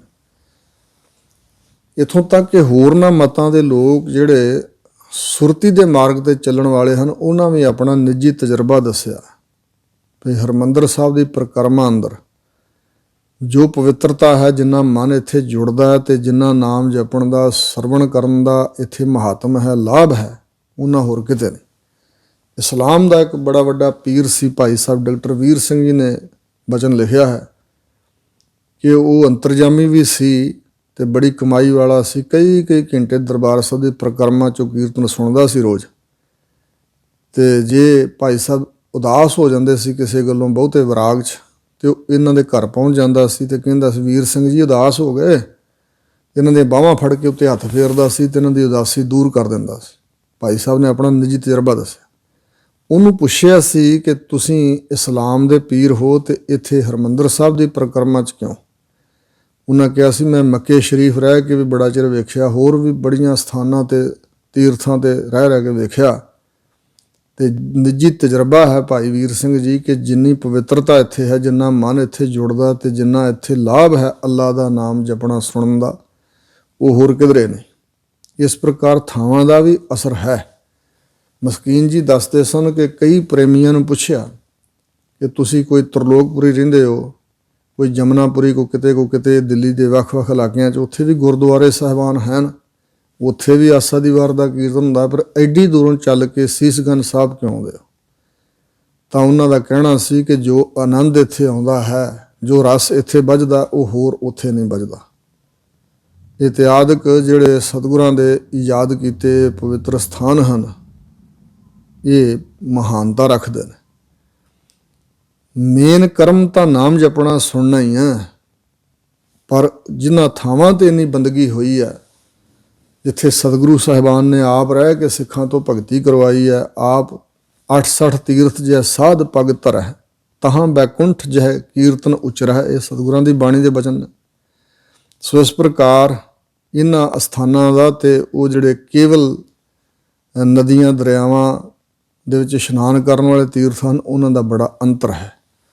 ਸੋ ਇਸ ਪ੍ਰਕਾਰ ਹਜ਼ੂਰ ਕਹਿੰਦੇ ਨੇ, ਮਨ ਦਾ ਇਸ਼ਨਾਨ ਕਰਾਓ। ਇਹ ਸੁਣਨਾ, ਮੰਨਣਾ ਅਤੇ ਮਨ 'ਚ ਭਾਵਨਾ ਕਰਨੀ। ਫਿਰ ਵਾਹਿਗੁਰੂ ਦੇ ਸਨਮੁਖ ਸੰਬੋਧਨ ਹੋ ਕੇ ਹਜ਼ੂਰ ਬਚਨ ਕਰ ਰਹੇ ਨੇ, ਸੰਬੋਧਨ ਕਰਦੇ ਹੋਏ, ਸਭ ਗੁਣ ਤੇਰੇ ਮੈਂ ਨਾਹੀ ਕੋਏ। ਹੇ ਵਾਹਿਗੁਰੂ ਜੀ, ਮੇਰੀ ਕੋਈ ਪਾਇਆ ਨਹੀਂ ਹੈ, ਸਾਰੇ ਗੁਣ ਤੁਹਾਡੇ ਹੀ ਬਖਸ਼ੇ ਹੋਏ ਨੇ, ਸਾਰੇ ਤੁਹਾਡੇ ਹੀ ਸਾਡੇ ਉੱਪਰ ਕੀਤੇ ਉਪਕਾਰ ਹਨ, ਜੋ ਸੋਝੀ ਸਮੱਤ ਸਾਡੇ ਤਾਈਂ ਪ੍ਰਾਪਤ ਹੈ। ਮੇਰੀ ਕੋਈ ਪਾਇਆ ਨਹੀਂ, ਮੇਰੇ ਵਿੱਚ ਕੁਛ ਵੀ ਨਹੀਂ ਹੈ, ਸਾਰੇ ਗੁਣ ਤੁਹਾਡੇ ਹੀ ਹਨ। ਵਿਣ ਗੁਣ ਕੀਤੇ ਭਗਤ ਨਾ ਹੋਏ, ਜੇ ਤੁਸੀਂ ਉਪਕਾਰ ਨਾ ਕਰੋ ਸਾਡੇ 'ਤੇ ਤਾਂ ਭਗਤੀ ਨਹੀਂ ਹੋ ਸਕਦੀ। ਜਿਹੜੇ ਗੁਣ ਤੁਸੀਂ ਸਾਨੂੰ ਬਖਸ਼ੇ ਹਨ, ਇਹ ਗੁਣ ਨਾ ਹੋਣ ਤੇ ਭਗਤੀ ਨਹੀਂ ਹੋ ਸਕਦੀ, ਪਰ ਗੁਣ ਤੁਹਾਡੇ ਬਖਸ਼ੇ ਹੋਏ ਨੇ। ਸਵਸਤ ਆਥ ਬਾਣੀ ਬਰਮਾਓ। ਸਵਸਤ ਸ਼ਬਦ ਵਰਤਿਆ ਜਾਂਦਾ ਕਿਸੇ ਨੂੰ ਅਸੀਸ ਦੇਣ ਲਈ, ਜਾਂ ਦੂਜਾ ਅਰਥ ਕਰਦੇ ਨੇ ਜੈ ਹੋਵੇ, ਹੇ ਵਾਹਿਗੁਰੂ ਤੇਰੀ ਜੈ ਜੈਕਾਰ ਹੋਵੇ। ਸਵਸਤ ਦਾ ਅਰਥ ਤੀਜਾ ਕਰਦੇ ਨੇ ਕਲਿਆਣ ਸਰੂਪ, ਹੇ ਵਾਹਿਗੁਰੂ ਜੀ ਤੁਸੀਂ ਕਲਿਆਣ ਸਰੂਪ ਹੋ। ਆਥ ਹੈ, ਇਹ ਵੀ ਅਰਥ ਹੈ। ਪਰਮਾਤਮਾ ਸਵਾਸਤ ਕਲਿਆਣ ਸਰੂਪ ਹੈ ਔਰ ਆਥ ਦਾ ਅਰਥ ਮਾਇਆ ਹੈ। ਆਥ ਹੋਏ ਤਾਂ ਮੁਗਧ ਸਿਆਣਾ। ਸੋ ਇਸ ਪ੍ਰਕਾਰ ਆਥ ਮਾਇਆ ਜਾਨੀ ਰਚਨਾ, ਕਲਿਆਣ ਸਰੂਪ ਪਰਮਾਤਮਾ ਨੇ ਹੀ ਮਾਇਆ ਰਚੀ ਹੈ ਔਰ ਪਰਮਾਤਮਾ ਤੋਂ ਹੀ ਬਾਣੀ ਹੋਈ ਹੈ। ਜਿਸ ਬਾਣੀ ਬਾਰੇ ਜੋ ਈਸਾਈ ਮਤ ਹੈ ਉਹਨਾਂ ਨੇ ਕਿਹਾ ਵੀ ਲੋਗੋਸ ਸ਼ਬਦ ਪ੍ਰਗਟ ਹੋਇਆ ਤੇ ਫਿਰ ਸ੍ਰਿਸ਼ਟੀ ਬਣੀ। ਪਰਮਾਤਮਾ ਨੇ ਲੋਗੋਸ ਸ਼ਬਦ ਬੋਲਿਆ ਤੇ ਸ੍ਰਿਸ਼ਟੀ ਬਣੀ। ਔਰ ਇਸਲਾਮ ਨੇ ਕੁਨ ਸ਼ਬਦ ਕਿਹਾ। ਪੁਰਾਣੇ ਸਮੇਂ ਦੇ ਹਿੰਦੁਸਤਾਨ ਦੇ ਸ਼ਾਸਤਰਾਂ 'ਚ ਰਿਸ਼ੀਆਂ ਮੁਨੀਆਂ ਨੇ ਓਮ ਸ਼ਬਦ ਕਿਹਾ ਹੈ ਔਰ ਜੈਨ ਮਤ ਵਾਲਿਆਂ ਨੇ ਵੀ ਓਅੰਕਾਰ ਕਿਹਾ ਹੈ। ਸਾਡੇ ਸਤਿਗੁਰਾਂ ਨੇ ਵੀ ਓਅੰਕਾਰ ਸ਼ਬਦ ਕਿਹਾ। ਸੋ ਇਸ ਪ੍ਰਕਾਰ ਬਾਣੀ ਵੀ ਵਾਹਿਗੁਰੂ ਜੀ ਨੇ ਪ੍ਰਗਟ ਕੀਤੀ ਤੇ ਬ੍ਰਹਮਾਓ ਬ੍ਰਹਮਾ ਵਰਗੇ ਬ੍ਰਹਮਾ ਵਿਸ਼ਨੂੰ ਸ਼ਿਵ ਆਦਿਕ ਸਭ ਉਸੇ ਦੀ ਪੈਦਾਇਸ਼ ਹਨ। ਸਤ ਸੁਹਾਣ ਸਦਾ ਮਨ ਚਾਓ। ਸਤ ਸੁਹਾਣ, ਜਿਵੇਂ ਹਿੰਦੁਸਤਾਨ 'ਚ ਬਚਨ ਪ੍ਰਚਲਿਤ ਹੈ ਸਤਿਅਮ ਸ਼ਿਵੰ ਸੁੰਦਰਮ। ਸਤਿਅਮ ਸ਼ਿਵੰ ਤੇ ਸੁੰਦਰਮ ਪਰਮਾਤਮਾ ਦੇ ਸਰੂਪਾਂ ਬਾਰੇ ਕਿਹਾ। ਵਾਹਿਗੁਰੂ ਸਤ ਸਰੂਪ ਹੈ, ਹਮੇਸ਼ਾ ਹਮੇਸ਼ਾ ਹੈ। ਸੁਹਾਣ ਬਹੁਤ ਸੁੰਦਰਤਾ ਵਾਲਾ ਹੈ, ਸ਼ੋਭਨੀਕ ਹੈ ਤੇ ਸਦਾ ਮਨ ਚਾਓ। ਸਦਾ ਹੀ ਵਾਹਿਗੁਰੂ ਦੇ ਮਨ ਵਿੱਚ ਖੇੜਾ ਹੈ ਔਰ ਜਿਨ੍ਹਾਂ ਦੇ ਮਨ ਵਿੱਚ ਪਰਮਾਤਮਾ ਦੀ ਭਗਤੀ ਵਸ ਜਾਂਦੀ ਹੈ ਉਹਨਾਂ ਦੇ ਮਨਾਂ ਵਿੱਚ ਵੀ ਹਮੇਸ਼ਾ ਦਾ ਵਿਗਾਸ ਬਣਿਆ ਰਹਿੰਦਾ, ਚਾਓ ਬਣਿਆ ਰਹਿੰਦਾ। ਸਦ ਖੁਸ਼ੀਆਂ ਕੀਰਤਨ ਜਪ ਨਾਮ। ਇਸ ਪ੍ਰਕਾਰ ਉਹ ਚਾਓ ਸਰੂਪ ਹੈ, ਵਿਗਾਸ ਸਰੂਪ ਹੈ, ਖੇੜਾ ਸਰੂਪ ਹੈ ਵਾਹਿਗੁਰੂ। ਸਤ ਚੇਤਨ ਆਨੰਦ ਸਰੂਪ ਜਿਵੇਂ ਕਿਹਾ ਜਾਂਦਾ। ਕਵਣ ਸੋ ਵੇਲਾ ਵਖਤ ਕਵਣ, ਕਵਣ ਥਿਤ ਕਵਣ ਵਾਰ। ਹੁਣ ਸਤਿਗੁਰੂ ਜੀ ਦੱਸ ਰਹੇ ਨੇ ਜਿਹੜੇ ਫਿਲਾਸਫਰ ਲੋਕ ਨੇ, ਅਕਸਰ ਵਿਚਾਰਵਾਨ ਸਮਝਦਾਰ ਲੋਕ ਸੰਸਾਰ ਵਿੱਚ ਨੇ ਤੇ ਇਹ ਕੁਦਰਤ ਦੇ ਵੇਖ ਕੇ ਚਮਕਾਰੇ ਝਲਕਾਰੇ, ਜਿਵੇਂ ਸੂਰਜ ਨੂੰ, ਚੰਦਰਮਾ ਨੂੰ, ਹੋਰ ਚੀਜ਼ਾਂ ਨੂੰ ਵੇਖ ਕਰਕੇ ਖਿਆਲ ਉਪਜਦਾ ਵੀ ਇਹ ਕਿਵੇਂ ਬਣੇ, ਇਹ ਕਦੋਂ ਇਹ ਬਣੇ ਹਨ, ਕੁਦਰਤ ਕਦੋਂ ਕੁ ਰਚੀ ਗਈ ਹੈ। ਚਾਹੇ ਧਾਰਮਿਕ ਲੋਕ ਵੀ ਹੋਏ, ਰੱਬ ਦੀ ਬੰਦਗੀ ਕਰਨ ਵਾਲੇ, ਉਹਨਾਂ ਦੇ ਅੰਦਰ ਵੀ ਇਹ ਕਈ ਵਾਰੀ ਪ੍ਰਸ਼ਨ ਜਨਮ ਲੈਂਦਾ ਕਿ ਇਹ ਸਾਰਾ ਕੁਝ ਕਦੋਂ ਕੁ ਦਾ ਬਣਿਆ। ਤਾਂ ਸਤਿਗੁਰੂ ਕਹਿ ਰਹੇ ਨੇ ਕਵਣ ਸੋ ਵੇਲਾ। ਵੇਲਾ ਨਾਮ ਘੜੀ ਦਾ ਵੀ ਹੈ ਤੇ ਵੇਲਾ ਨਾਮ ਸਮੇਂ ਦਾ। ਹਿੰਦੁਸਤਾਨੀ ਬੋਲੀ ਅੰਦਰ ਵੇਲਾ ਤੇ ਇਸਲਾਮ ਦੀ ਭਾਸ਼ਾ ਅੰਦਰ ਵਕਤ, ਸਮਾਂ। ਸਮੇਂ ਦਾ ਅਰਥ ਹੀ ਹੈ ਕਵਣ ਸੋ ਵੇਲਾ। ਉਹ ਸਨਾਤਨ ਮਤ ਦੇ ਮੁਤਾਬਕ ਵੇਲਾ ਕਿਹੜਾ ਸੀ, ਇਸਲਾਮ ਦੇ ਮੁਤਾਬਕ ਕਿਹੜਾ ਉਹ ਵਕਤ ਸੀ। ਕਵਣ ਥਿਤ ਕਵਣ ਵਾਰ, ਕਿਹੜੀ ਉਹ ਥਿਤ ਸੀ। ਮਹੀਨੇ ਦੇ ਅੰਦਰ 2 ਪੰਦਰਵਾੜੇ ਹਨ, 15 ਥਿੱਤਾਂ ਦੇ। ਇੱਕ ਸੁਦੀ ਪੱਖ ਹੁੰਦਾ ਜਿਹਨੂੰ ਚਾਨਣਾ ਪੱਖ ਕਿਹਾ ਜਾਂਦਾ। ਅਮੱਸਿਆ ਤੋਂ ਬਾਅਦ ਜਿਹੜੇ 15 ਦਿਨ ਹਨ ਪੂਰਨਮਾਸ਼ੀ ਤੱਕ, ਉਹ ਸੁਦੀ ਪੱਖ ਹੈ, ਚਾਨਣਾ ਪੱਖ ਹੈ। ਉਦੋਂ ਚੰਦਰਮਾ ਦਾ ਪ੍ਰਕਾਸ਼ ਵੱਧਦਾ ਮੱਸਿਆ ਤੋਂ ਬਾਅਦ, ਤੇ ਪੂਰਨਮਾਸ਼ੀ ਤੋਂ ਬਾਅਦ ਅਮੱਸਿਆ ਦੀ ਰਾਤ ਤੱਕ 15 ਦਿਨ ਜਿਹੜੇ ਹਨ ਉਦੋਂ ਚੰਦਰਮਾ ਘਟਦਾ ਹੈ। ਚੰਦਰਮਾ ਦੀਆਂ ਕਲਾ ਘਟਦੀਆਂ ਹਨ, ਉਹਨਾਂ ਨੂੰ ਵਧੀ ਪੱਖ ਕਿਹਾ ਜਾਂਦਾ। ਤੇ ਇਸ ਪ੍ਰਕਾਰ ਏਕਮ, ਦੂਜ, ਤੀਜ, ਚੌਥ, ਇਸ ਤਰ੍ਹਾਂ ਇਹ 15 ਥਿੱਤਾਂ ਹਨ। ਹਜ਼ੂਰ ਕਹਿੰਦੇ ਨੇ ਕਿ ਉਸ ਵੇਲੇ ਪ੍ਰਸ਼ਨਵਾਚਕ ਬਚਨ ਹੈ ਕਿਹੜੀ ਥਿੱਤ ਸੀ। ਤੇ ਕਵਣ ਵਾਰ, ਪੰਦਰਵਾੜੇ 'ਚ 2 ਹਫ਼ਤੇ ਹੁੰਦੇ ਨੇ ਆਦਿਕ, 7 ਦਿਨਾਂ ਦਾ ਇੱਕ ਹਫ਼ਤਾ। ਤੇ ਉਹ 7 ਜਿਹੜੇ ਦਿਨ ਹਨ ਉਹਨਾਂ ਦੇ ਨਾਮ ਰੱਖੇ ਹੋਏ ਨੇ, ਸੋਮਵਾਰ, ਮੰਗਲਵਾਰ, ਬੁੱਧਵਾਰ ਆਦਿਕ। ਉਹ ਵਾਰ ਕਿਹੜਾ ਸੀ, ਦਿਨ ਕਿਹੜਾ ਸੀ। ਕਵਣ ਸੇ ਰੁੱਤੀ ਮਾਹੁ ਕਵਣ ਜਿਤ ਹੋਆ ਆਕਾਰ। ਫਿਰ ਹਜ਼ੂਰ ਕਹਿੰਦੇ ਨੇ ਉਹ ਰੁੱਤ ਕਿਹੜੀ ਸੀ, ਉਹ ਮਾਹ ਮਹੀਨਾ ਕਿਹੜਾ ਸੀ। ਜਿਤ ਹੋਆ ਆਕਾਰ, ਜਦੋਂ ਇਹ ਆਕਾਰ ਸਾਰਾ ਬਣਿਆ। ਇਹੋ ਆਕਾਰ ਤੇਰਾ ਹੈ ਧਾਰਾ, ਪਰਮਾਤਮਾ ਦਾ ਹੀ ਧਾਰਿਆ ਹੋਇਆ ਬਣਾਇਆ ਤੇ ਉਸ ਦੇ ਆਸਰੇ ਸਾਰਾ ਜੋ ਆਕਾਰ ਹੈ ਇਹ ਜਦੋਂ ਬਣਿਆ ਉਦੋਂ ਕਿਹੜਾ ਵੇਲਾ, ਕਿਹੜਾ ਵਕਤ, ਕਿਹੜੀ ਥਿੱਤ, ਕਿਹੜਾ ਵਾਰ, ਕਿਹੜਾ ਮਹੀਨਾ, ਕਿਹੜੀ ਰੁੱਤ। ਇਹ ਪ੍ਰਸ਼ਨ ਜੋ ਹਨ ਤਾਂ ਹਜ਼ੂਰ ਹੁਣ ਦੱਸ ਰਹੇ ਨੇ, ਇਹਨਾਂ ਪ੍ਰਸ਼ਨਾਂ ਦੇ ਜਵਾਬ ਉੱਤਰ ਦੇ ਰਹੇ ਨੇ ਕਿ ਵੇਲ ਨਾ ਪਾਈਆ ਪੰਡਤੀ। ਅਰਥ ਵਾਸਤੇ ਪੰਡਤੀ ਯਾਨੀ ਬਹੁਵਚਨ ਹੈ ਕਿ ਜੇ ਪੰਡਤ ਲੋਕ ਹਨ ਜਿਹੜੇ, ਪੰਡਤ ਨਾਮ ਵੈਸੇ ਵਿਦਵਾਨ ਦਾ, ਪੰਡਾ ਨਾਮ ਹੈ ਬੁੱਧੀ ਦਾ, ਤਤ ਸਿਧਾਂਤ। ਤਤ ਸਿਧਾਂਤ ਨੂੰ ਪਕੜ ਲੈਣ ਵਾਲੀ ਜਿਸ ਦੀ ਬੁੱਧ ਹੋਵੇ ਉਸ ਨੂੰ ਕਹਿੰਦੇ ਨੇ ਪੰਡਤ। ਭਾਵੇਂ ਅੱਜ ਕੱਲ੍ਹ ਬ੍ਰਾਹਮਣਾਂ ਦੇ ਘਰ ਜਿਹੜਾ ਜੰਮਿਆ ਨੂੰ ਪੰਡਤ ਕਹਿ ਦਿੱਤਾ ਜਾਂਦਾ, ਪਰ ਪੰਡਤ ਵਿਦਵਾਨ ਦਾ ਨਾਮ ਹੈ। ਪੰਡਤ ਮੁਸਲਮਾਨ ਧਰਮ ਦਾ ਬੰਦਾ ਵੀ ਹੋ ਸਕਦਾ, ਇੱਕ ਭਾਸ਼ਾ ਹੈ। ਸੰਸਕ੍ਰਿਤ ਵਿੱਚ ਪੰਡਤ ਹੈ ਤਾਂ ਇਸਲਾਮ ਵਾਲੇ ਆਲਮ ਕਹਿੰਦੇ ਨੇ ਵਿਦਵਾਨ ਨੂੰ। ਸੋ ਇਸ ਪ੍ਰਕਾਰ ਸਤਿਗੁਰੂ ਜੀ ਨੇ ਜੋ ਪੰਡਤ ਦੀ ਪਰਿਭਾਸ਼ਾ ਦਿੱਤੀ ਹੈ, ਸੋ ਪੰਡਤ ਜੋ ਮਨ ਪ੍ਰਬੋਧ ਹੈ, ਰਾਮ ਨਾਮ ਆਤਮ ਮਹਿ ਸੋਧ ਹੈ, ਰਾਮ ਨਾਮ ਸਾਰ ਰਸ ਪੀਵੈ, ਉਸ ਪੰਡਤ ਕੈ ਉਪਦੇਸ ਜਗ ਜੀਵੈ, ਹਰ ਕੀ ਕਥਾ ਹਿਰਦੈ ਬਸਾਵੈ, ਸੋ ਪੰਡਤ ਫਿਰ ਜੋਨ ਨ ਆਵੈ, ਵੇਦ ਪੁਰਾਨ ਸਿਮਰਤ ਬੂਝੈ ਮੂਲ, ਸੂਖਮ ਮਹਿ ਜਾਣੈ ਸਥੂਲ, ਚਹੁ ਵਰਨਾ ਕਉ ਦੇ ਉਪਦੇਸ਼, ਨਾਨਕ ਉਸ ਪੰਡਤ ਕਉ ਸਦਾ ਆਦੇਸ਼। ਸੋ ਇਸ ਪ੍ਰਕਾਰ ਹਜ਼ੂਰ ਕਹਿੰਦੇ ਨੇ ਕਿ ਜਿਹੜੇ ਪੰਡਤ ਵੱਡੇ ਵੱਡੇ ਵਿਦਵਾਨ ਹੋਏ ਨੇ, ਬਿਆਸ ਰਿਸ਼ੀ ਜੀ ਵਰਗੇ ਹੋਰ ਅਨੇਕਾਂ, ਉਹਨਾਂ ਨੇ ਉਹ ਵੇਲਾ ਪ੍ਰਾਪਤ ਨਹੀਂ ਕੀਤਾ, ਭਾਵ ਨਹੀਂ ਜਾਣਿਆ। ਉਹਨਾਂ ਨੂੰ ਵੀ ਨਹੀਂ ਪਤਾ ਸੀ ਕਿ ਕਦੋਂ ਪ੍ਰਮਾਤਮਾ ਨੇ ਸ੍ਰਿਸ਼ਟੀ ਸਾਜੀ। ਜੇ ਪਤਾ ਹੁੰਦਾ ਹੋਵੇ ਲੇਖ ਪੁਰਾਣ, ਤਾਂ ਜਿਵੇਂ ਹੋਰ 18 ਪੁਰਾਣ ਰਚੇ ਗਏ ਨੇ, ਬ੍ਰਹਮ ਵੈਵਰਤ ਪੁਰਾਣ ਹੈ, ਵਸ਼ਿਸ਼ਟ ਪੁਰਾਣ ਹੈ, ਭਵਿੱਖਤ ਪੁਰਾਣ ਹੈ, ਇਸ ਤਰ੍ਹਾਂ ਦਾ ਕੋਈ ਪੁਰਾਣ ਹੋਣਾ ਸੀ ਜਿਹਦੇ ਵਿੱਚ ਇਹ ਲੇਖ ਲਿਖਿਆ ਹੋਣਾ ਸੀ ਕਿ ਇਸ ਸਮੇਂ ਸ੍ਰਿਸ਼ਟੀ ਬਣੀ। ਜੇ ਹੁੰਦਾ ਤੇ ਉਸ ਸੰਬੰਧ ਵਿੱਚ ਇੱਕ ਪੁਰਾਣ ਗ੍ਰੰਥ ਦੀ ਰਚਨਾ ਹੋ ਜਾਣੀ ਸੀ, ਉਹਦੇ 'ਚ ਲਿਖਿਆ ਜਾਣਾ ਸੀ, ਜਾਂ ਕਿਸੇ ਪੁਰਾਣ ਗ੍ਰੰਥ ਵਿੱਚ ਲੇਖ ਹੋਣਾ ਸੀ। ਵਕਤ ਨਾ ਪਾਇਓ ਕਾਦੀਆ ਜੇ ਲਿਖਣ ਲੇਖ ਕੁਰਾਨ। ਇੱਥੇ ਥੋੜ੍ਹੀ ਜਿਹੀ ਬੇਨਤੀ ਹੈ।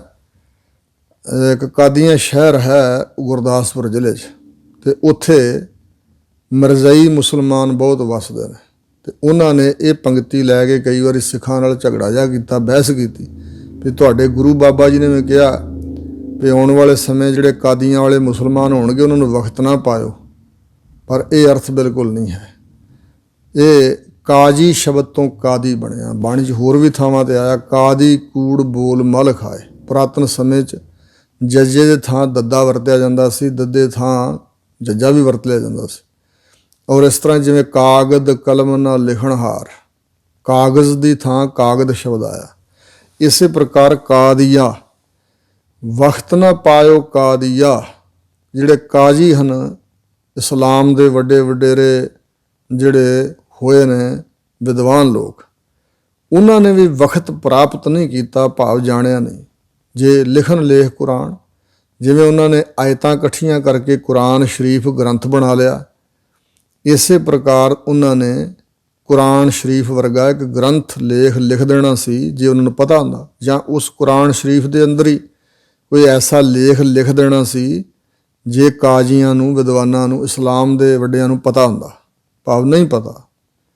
ਥਿਤ ਵਾਰ ਨਾ ਜੋਗੀ ਜਾਣੈ, ਰੁੱਤ ਮਾਹੁ ਨਾ ਕੋਈ। ਇੱਥੋਂ ਤੱਕ ਕਿ ਜਿਹੜੇ ਬੜਾ ਧਿਆਨ ਜੋੜਨ ਵਾਲੇ ਜੋਗੀ ਲੋਕ ਹਨ, ਪ੍ਰਾਣਾਯਾਮ ਕਰ ਕਰਕੇ ਦਸਮ ਦੁਆਰ 'ਚ ਪ੍ਰਾਣ ਚੜ੍ਹਾਉਣ ਵਾਲੇ, ਠਹਿਰਾਉਣ ਵਾਲੇ, ਉਤਾਰਨ ਵਾਲੇ ਜੋਗੀ ਲੋਕ ਆਪਣੇ ਆਪ ਨੂੰ ਮੰਨਦੇ ਨੇ, ਉਹਨਾਂ ਵੀ ਕਿਸੇ ਥਿਤ ਤੇ ਵਾਰ ਨੂੰ ਨਹੀਂ ਜਾਣਿਆ। ਰੁੱਤ ਮਾਹੁ ਨਾ ਕੋਈ, ਕਿਹੜੀ ਰੁੱਤ ਸੀ, ਕਿਹੜਾ ਮਹੀਨਾ ਸੀ, ਇਹ ਵੀ ਕੋਈ ਨਹੀਂ ਜਾਣ ਸਕਿਆ, ਕਿਉਂਕਿ ਸਮਾਂ ਬਾਅਦ ਵਿੱਚ ਇਹਦਾ ਨਾਮ ਰੱਖੇ ਗਏ ਨੇ ਸਮੇਂ ਦੇ। ਉਦੋਂ ਦਾ ਤਾਂ ਸਮਾਂ ਹੈ ਹੀ ਨਹੀਂ ਸੀ ਜਦੋਂ ਪ੍ਰਮਾਤਮਾ ਨੇ ਸ੍ਰਿਸ਼ਟੀ ਰਚੀ ਹੈ, ਉਦੋਂ ਸਮੇਂ ਦਾ ਕੋਈ ਚੱਕਰ ਹੈ ਹੀ ਨਹੀਂ ਸੀ। ਸੋ ਇਸ ਪ੍ਰਕਾਰ ਜਾਂ ਕਰਤਾ ਸਿਰਠੀ ਕਉ ਸਾਜੇ, ਆਪੇ ਜਾਣੈ ਸੋਈ। ਜਦੋਂ ਕਰਤਾ ਅਕਾਲ ਪੁਰਖ ਵਾਹਿਗੁਰੂ ਇਸ ਜਗਤ ਨੂੰ, ਇਸ ਸ੍ਰਿਸ਼ਟੀ ਨੂੰ ਸਾਜਦਾ ਹੈ ਤਾਂ ਆਪ ਹੀ ਜਾਣਦਾ ਹੈ। ਜਿਸ ਨੇ ਇਹ ਸਾਜੀ ਹੈ ਸ੍ਰਿਸ਼ਟੀ, ਜਗਤ ਸਾਜਿਆ, ਉਹ ਆਪ ਹੀ ਜਾਣਦਾ ਕਿ ਕਦੋਂ ਉਹਨੇ ਕਿਸ ਤਰ੍ਹਾਂ ਜਗਤ ਨੂੰ ਰਚਿਆ। ਕਿਵ ਕਰ ਆਖਾਂ ਕਿਵ ਸਲਾਹੀ। ਹਜ਼ੂਰ ਕਹਿੰਦੇ ਜੇ ਸਾਨੂੰ ਕੋਈ ਪੁੱਛੇ ਤਾਂ ਕਿਸ ਤਰੀਕੇ ਦੇ ਨਾਲ ਆਖੀਏ, ਬੋਲੀਏ, ਕਿਸ ਤਰ੍ਹਾਂ ਸਲਾਹੀਏ, ਪ੍ਰਮਾਤਮਾ ਦੀ ਵਡਿਆਈ ਕਰੀਏ, ਕਿਉ ਵਰਨੀ ਕਿਵ ਜਾਣਾ, ਕਿਸ ਤਰ੍ਹਾਂ ਵਰਣਨ ਕਰੀਏ, ਵਖਿਆਨ ਕਰੀਏ, ਤੇ ਕਿਸ ਤਰ੍ਹਾਂ ਜਾਣੀਏ ਕਿ ਪ੍ਰਮਾਤਮਾ ਨੇ ਕਦੋਂ ਸ੍ਰਿਸ਼ਟੀ ਰਚੀ, ਕਿਸ ਢੰਗ ਨਾਲ ਰਚੀ। ਨਾਨਕ ਆਖਣ ਸਭ ਕੋ ਆਖੈ। ਹਜ਼ੂਰ ਕਹਿੰਦੇ ਆਖਣ ਨੂੰ ਤਾਂ ਸਭ ਕੋਈ ਆਖੀ ਜਾ ਰਿਹਾ ਹੈ ਕਿ ਮੈਨੂੰ ਪਤਾ, ਮੈਨੂੰ ਪਤਾ। ਜੇ ਆਖਣ ਨੂੰ ਸਭ ਕੋਈ ਆਖਦਾ ਹੈ, ਇੱਕ ਤੋਂ ਇੱਕ ਸਿਆਣਾ, ਇੱਕ ਤੋਂ ਇੱਕ ਦੂਜਾ ਸਿਆਣਾ ਸਮਝਦਾ ਆਪਣੇ ਆਪ ਨੂੰ, ਔਰ ਇੱਕ ਤੋਂ ਇੱਕ ਸਿਆਣਾ ਹੋ ਕੇ ਆਖਣ ਨੂੰ ਜੇ ਸਭ ਕੋਈ ਆਖੀ ਜਾਂਦਾ, ਪਰ ਉਹਦਾ ਆਖਣਾ ਐਵੇਂ ਹੀ ਹੈ, ਵਿਅਰਥ ਹੈ। ਅਸਲੀਅਤ ਵਿੱਚ ਕੋਈ ਨਹੀਂ ਜਾਣਦਾ ਕਿ ਕਦੋਂ ਪ੍ਰਮਾਤਮਾ ਨੇ ਸ੍ਰਿਸ਼ਟੀ ਰਚੀ। ਵੱਡਾ ਸਾਹਿਬ ਵੱਡੀ ਨਾਈ ਕੀਤਾ ਜਾ ਕਾ ਹੋਆ। ਸਾਹਿਬ ਅਕਾਲ ਪੁਰਖ ਪਰਮਾਤਮਾ ਦਾ ਵਾਚਕ ਸ਼ਬਦ ਹੈ। ਵਾਹਿਗੁਰੂ ਪਰਮਾਤਮਾ ਸਭ ਤੋਂ ਵੱਡਾ ਹੈ ਤੇ ਉਸ ਦੀ ਨਾਈ, ਮਹਿਮਾ, ਵਡਿਆਈ, ਸਿਫਤੋ ਸਫਾਤ, ਉਪਮਾ ਉਹ ਵੀ ਵੱਡੀ ਹੈ। ਇੱਥੇ ਨਾਈ ਨਾ ਤਾਂ ਨਾਮ ਦਾ ਵਾਚਕ ਹੈ ਤੇ ਨਾ ਨਾਈ ਜਿਹੜੇ ਬਾਰਬਰ ਹੁੰਦੇ ਨੇ ਹਜਾਮਤਾਂ ਕਰਨ ਵਾਲੇ ਉਹਨਾਂ ਦਾ ਵਾਚਕ ਹੈ। ਨਾਈ ਦਾ ਅਰਥ ਅਸਨਾਈ ਜਾਂ ਨਾਈ, ਵਡਿਆਈ, ਮਹਿਮਾ, ਉਪਮਾ, ਪਰਮਾਤਮਾ ਦੀ ਸਲੋਤਾ। ਵਾਹਿਗੁਰੂ ਦੀ ਜਿਹੜੀ ਵਡਿਆਈ ਉਹ ਵੀ ਬੜੀ ਵੱਡੀ ਹੈ। ਕੀਤਾ ਜਾ ਕਾ ਹੋਵੇ, ਜਿਸ ਪਰਮਾਤਮਾ ਦਾ ਕੀਤਾ ਸਭ ਕੁਛ ਹੁੰਦਾ ਹੈ। ਨਾਨਕ ਜੇ ਕੋ ਆਪਾਓ ਜਾਣੈ, ਹਜ਼ੂਰ ਕਹਿੰਦੇ ਨੇ ਜੇ ਕੋਈ ਆਪਣੇ ਆਪ ਨੂੰ ਕੁਛ ਜਾਣਦਾ ਹੈ ਕਿ ਮੈਂ ਕਰ ਸਕਦਾ ਹਾਂ ਜਾਂ ਮੈਂ ਕੁਝ ਜਾਣਦਾ ਹਾਂ, ਇਸ ਤਰ੍ਹਾਂ ਆਪਣੇ ਆਪ ਤੇ ਕੋਈ ਟੇਕ ਰੱਖਦਾ ਤਾਂ ਅੱਗੇ ਗਿਆ ਨਾ ਸੋ ਹੈ। ਅੱਗੇ ਪ੍ਰਲੋਕ ਵਿੱਚ ਵਾਹਿਗੁਰੂ ਦੇ ਦਰ ਤੇ ਗਿਆ ਹੋਇਆ, ਉੱਥੇ ਜਦੋਂ ਉਹ ਗਿਆ ਤਾਂ ਸੋਭਾ ਨਹੀਂ ਪਾਵੇਗਾ, ਨਾ ਸੋ ਹੈ। ਉੱਥੇ ਸਤਿਕਾਰ ਨਹੀਂ ਮਿਲੇਗਾ, ਲਾਹਣਤਾਂ ਪੈਣਗੀਆਂ, ਕਿਉਂਕਿ ਹੰਕਾਰ ਵਾਹਿਗੁਰੂ ਨੂੰ ਪਸੰਦ ਨਹੀਂ ਹੈ। ਹਰ ਜੀਉ ਅਹੰਕਾਰ ਨਾ ਭਾਵੇ, ਵੇਦ ਕੂਕ ਸੁਣਾਵੈ, ਅਹੰਕਾਰ ਮੋਇ ਸੇ ਵਿਗਤੀ ਗਏ, ਮਰ ਜਨਮਹਿ ਫਿਰ ਆਵੈ। ਇੱਕ ਹਜ਼ੂਰ ਦਾ ਬਚਨ ਹੈ, ਸੋਈ ਅਜਾਣ ਕਹਿ ਮੈਂ ਜਾਨਾ, ਜਾਣਨ ਹਾਰ ਨਾ ਸ਼ਾਨਾ ਰੇ। ਸਭ ਤੋਂ ਵੱਡਾ ਅਜਾਣ ਬੇਸਮਝ ਉਹ ਹੈ ਜੋ ਕਹਿੰਦਾ ਮੈਂ ਜਾਣਦਾ ਹਾਂ। ਜਿਹੜਾ ਸੁਕਰਾਤ ਹੋਇਆ, ਗਰੀਸ ਦੇਸ਼ ਦਾ ਬਹੁਤ ਵੱਡਾ ਫਿਲਾਸਫਰ, ਉਸਨੇ ਇਹ ਗੱਲ ਲਿਖੀ ਆਪਣੀ ਸਵੈ ਜੀਵਨੀ ਬਾਇਓਗ੍ਰਾਫੀ ਅੰਦਰ ਕਿ ਜਦੋਂ ਮੈਂ ਛੋਟਾ ਜਿਹਾ ਬੱਚਾ ਸੀ ਉਦੋਂ ਕਹਿੰਦਾ ਸੀ ਨਾਲ ਦੇ ਹਾਣੀਆਂ ਸਾਥੀਆਂ ਨੂੰ ਕੋਲ ਬਿਠਾ ਕੇ ਕਿ ਮੈਨੂੰ ਹਰ ਸਬਜੈਕਟ, ਹਰ ਵਿਸ਼ੇ ਦਾ ਗਿਆਨ ਹੈ, ਜੋ ਪੁੱਛਣਾ ਪੁੱਛੋ ਮੈਂ ਦੱਸਾਂਗਾ। ਦੂਜਿਆਂ ਨਾਲੋਂ ਸਿਆਣਾ ਜੂ ਸੀ। ਫਿਰ ਜਵਾਨੀ ਦੀ ਉਮਰ 'ਚ ਪਹੁੰਚਿਆ ਤੇ ਸਮਝ ਨੇ ਕੰਮ ਕੀਤਾ, ਅਕਲ ਨੇ ਕੰਮ ਕੀਤਾ ਕਿ ਸਾਰਾ ਕੁਛ ਤਾਂ ਮੈਂ ਨਹੀਂ ਜਾਣਦਾ। ਐਵੇਂ ਦਾਅਵੇ ਕਰੀ ਜਾਂਦਾ, ਬੜਾ ਕੁਛ ਜਾਣਨ ਵਾਲਾ ਬਾਕੀ ਹੈ। ਹੁਣ ਜਦੋਂ ਬਜ਼ੁਰਗ ਅਵਸਥਾ ਹੋ ਗਈ ਹੈ, ਜ਼ਿੰਦਗੀ ਦਾ ਤਜਰਬਾ ਵਧਿਆ ਤੇ ਇਹ ਸਮਝ ਆਈ ਕਿ ਮੈਂ ਅਜੇ ਕੁਛ ਵੀ ਨਹੀਂ ਜਾਣਿਆ, ਸਭ ਕੁਝ ਜਾਣਨ ਵਾਲਾ ਬਾਕੀ ਹੈ, ਅਜੇ ਕੁਛ ਵੀ ਨਹੀਂ ਜਾਣਿਆ। ਪਰਮਾਤਮਾ ਦੀ ਕੁਦਰਤ ਬਾਰੇ ਜੀਵ ਬਹੁਤ ਤੁੱਛ ਜਾਣਦਾ, ਆਪਣੇ ਆਪ ਬਾਰੇ ਨਹੀਂ ਪਤਾ ਲੱਗਾ। ਹੋਰ ਬੜਾ ਕੁਛ ਆਪਣੇ ਆਪ ਜਾਣਨ ਦਾ ਯਤਨ ਕੀਤਾ ਪਰ ਆਪਣੇ ਆਪ ਨੂੰ ਨਹੀਂ ਜਾਣ ਸਕਿਆ। ਸੋ ਇਸ ਪ੍ਰਕਾਰ ਸੁਨੋ ਰੇ ਤੂੰ ਕੌਣ ਕਹਾਂ ਤੇ ਆਇਓ, ਏਤੀ ਨਾ ਜਾਣੋ ਕੇਤਿਕ ਮੁੱਦਤ ਚਲਤੇ ਖਬਰ ਨਾ ਪਾਇਓ। ਔਰ ਸੁਕਰਾਤ ਨੇ ਇੱਕ ਇਹ ਵੀ ਵਚਨ ਲਿਖਿਆ ਕਿ ਇੱਕ ਦਿਨ ਮੈਂ ਘੁੰਮਣ ਵਾਸਤੇ ਸ਼ਾਮਾਂ ਨੂੰ ਸਮੁੰਦਰ ਦੇ ਕੰਢੇ ਗਿਆ। ਉੱਥੇ ਇੱਕ ਬਾਲਕਾ ਹੱਥ ਵਿੱਚ ਪਿਆਲਾ ਪਕੜਿਆ ਹੋਇਆ ਤੇ ਰੋ ਰਿਹਾ ਸੀ। ਮੈਂ ਉਸਦੇ ਪਾਸ ਗਿਆ, ਪੁੱਛਿਆ ਕਿ ਤੂੰ ਕਿਉਂ ਰੋ ਰਿਹਾ? ਉਹ ਕਹਿਣ ਲੱਗਾ ਵੀ ਮੈਂ ਇਸ ਪਿਆਲੇ ਵਿੱਚ ਸਮੁੰਦਰ ਸਾਰਾ ਹੀ ਸਮੇਟਣਾ ਚਾਹੁੰਦਾ। ਮੈਂ ਉਹਨੂੰ ਸਮਝਾਉਣ ਲੱਗਾ ਵੀ ਬੇਟਾ ਇੰਝ ਹੋ ਨਹੀਂ ਸਕਦਾ, ਪਿਆਲਾ ਤਾਂ ਬਹੁਤ ਛੋਟਾ, ਸਮੁੰਦਰ ਦੇ ਵਿੱਚ ਕਿਵੇਂ ਪੈ ਸਕਦਾ? ਪਰ ਉਹ ਰੋ ਰਿਹਾ ਸੀ, ਜਿੱਦ ਕਰ ਰਿਹਾ ਸੀ ਕਿ ਮੈਂ ਇਹ ਸਿੰਚਣਾ ਚਾਹੁੰਦਾ ਸਾਰਾ ਸਮੁੰਦਰ ਇਸ ਪਿਆਲੇ ਅੰਦਰ। ਉਹਦਾ ਹੱਠ ਵੇਖ ਕੇ ਮੈਂ ਪਰੇ ਜਾ ਕੇ ਬੈਠ ਗਿਆ ਤੇ ਮੇਰੇ ਵੇਖਦਿਆਂ ਵੇਖਦਿਆਂ ਕੁਝ ਸਮੇਂ ਬਾਅਦ ਉਹ ਬੱਚਾ, ਉਹ ਬਾਲਕ ਖਿੜਖੜਾ ਕੇ ਹੱਸਿਆ ਤੇ ਉਸਨੇ ਉਹ ਪਿਆਲਾ ਸਮੁੰਦਰ ਵਿੱਚ ਸੁੱਟ ਦਿੱਤਾ। ਮੈਂ ਫਿਰ ਉਹਦੇ ਪਾਸ ਗਿਆ, ਪੁੱਛਿਆ ਕਿ ਹੁਣ ਕੀ ਗੱਲ ਹੋਈ?